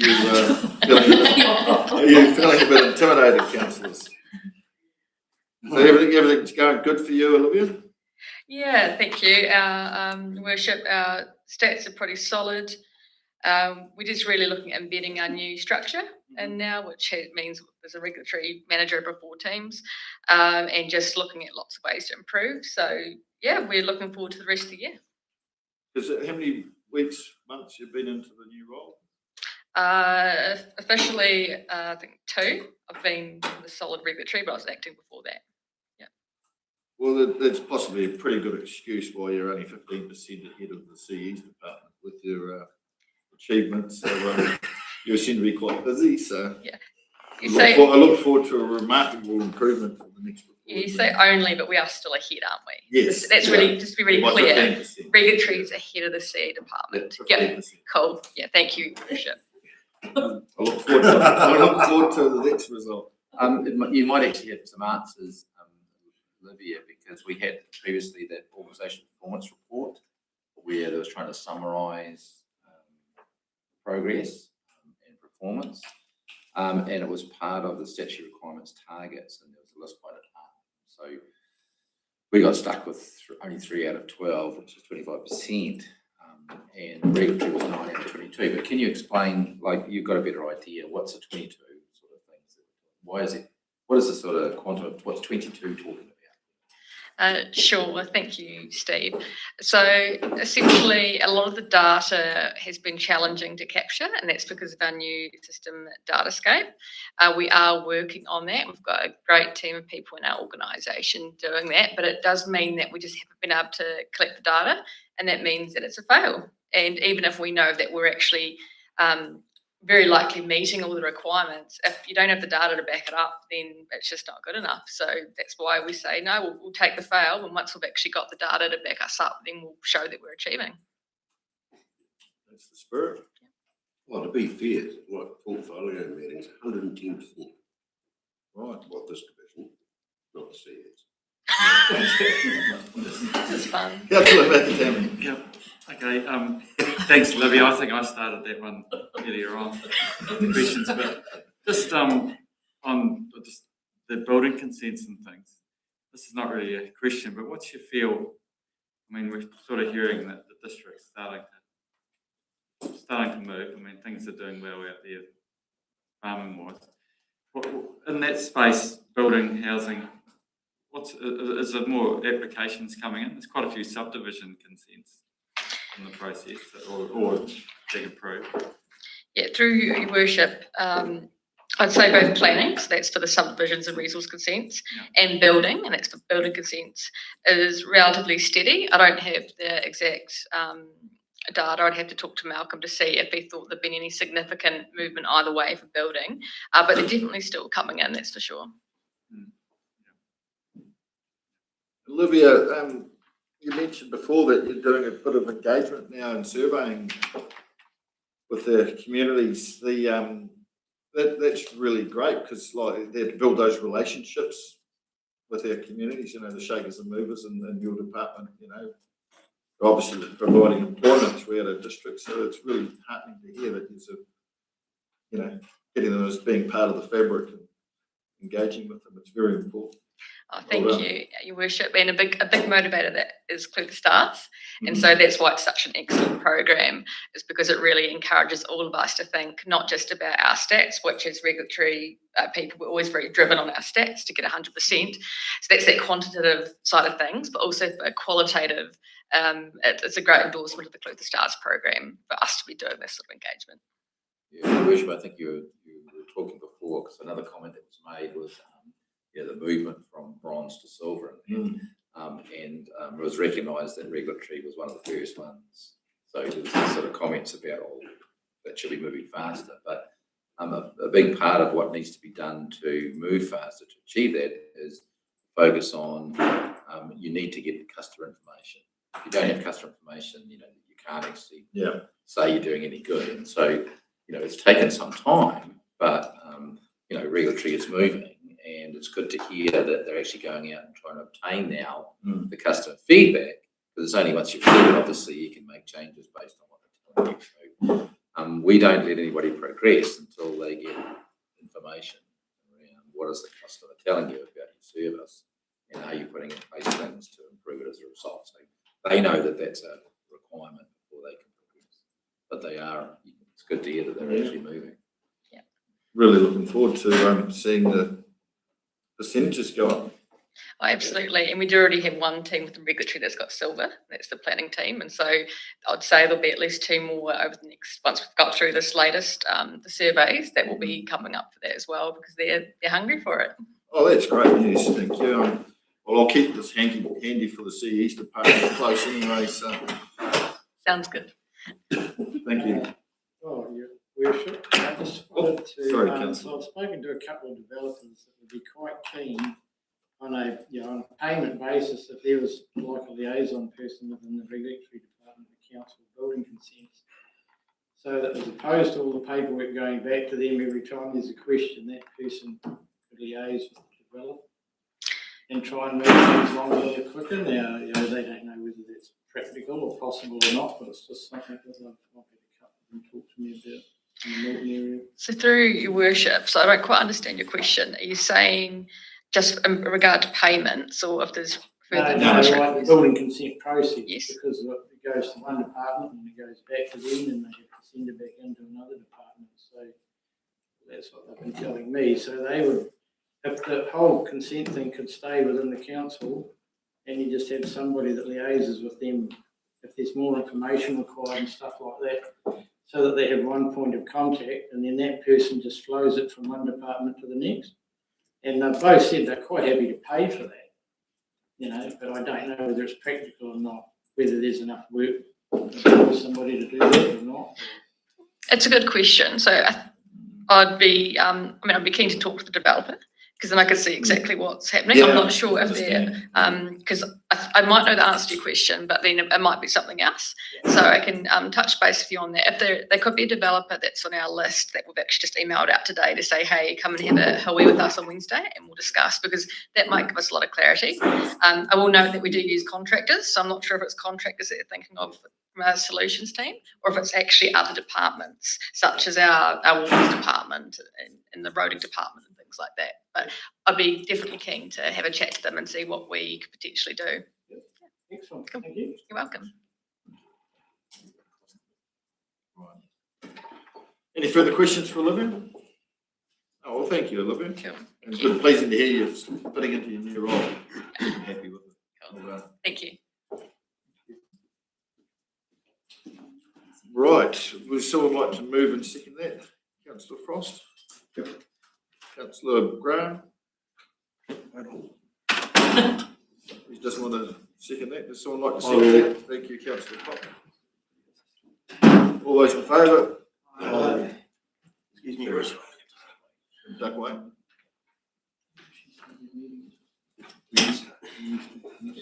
Right, we'll move on to item number 21 in the agenda. I'll move. Moved councillor Kennedy, seconded Happy to see. councillor McCrosty. Moving to public excluded. Yes. Moving to public excluded.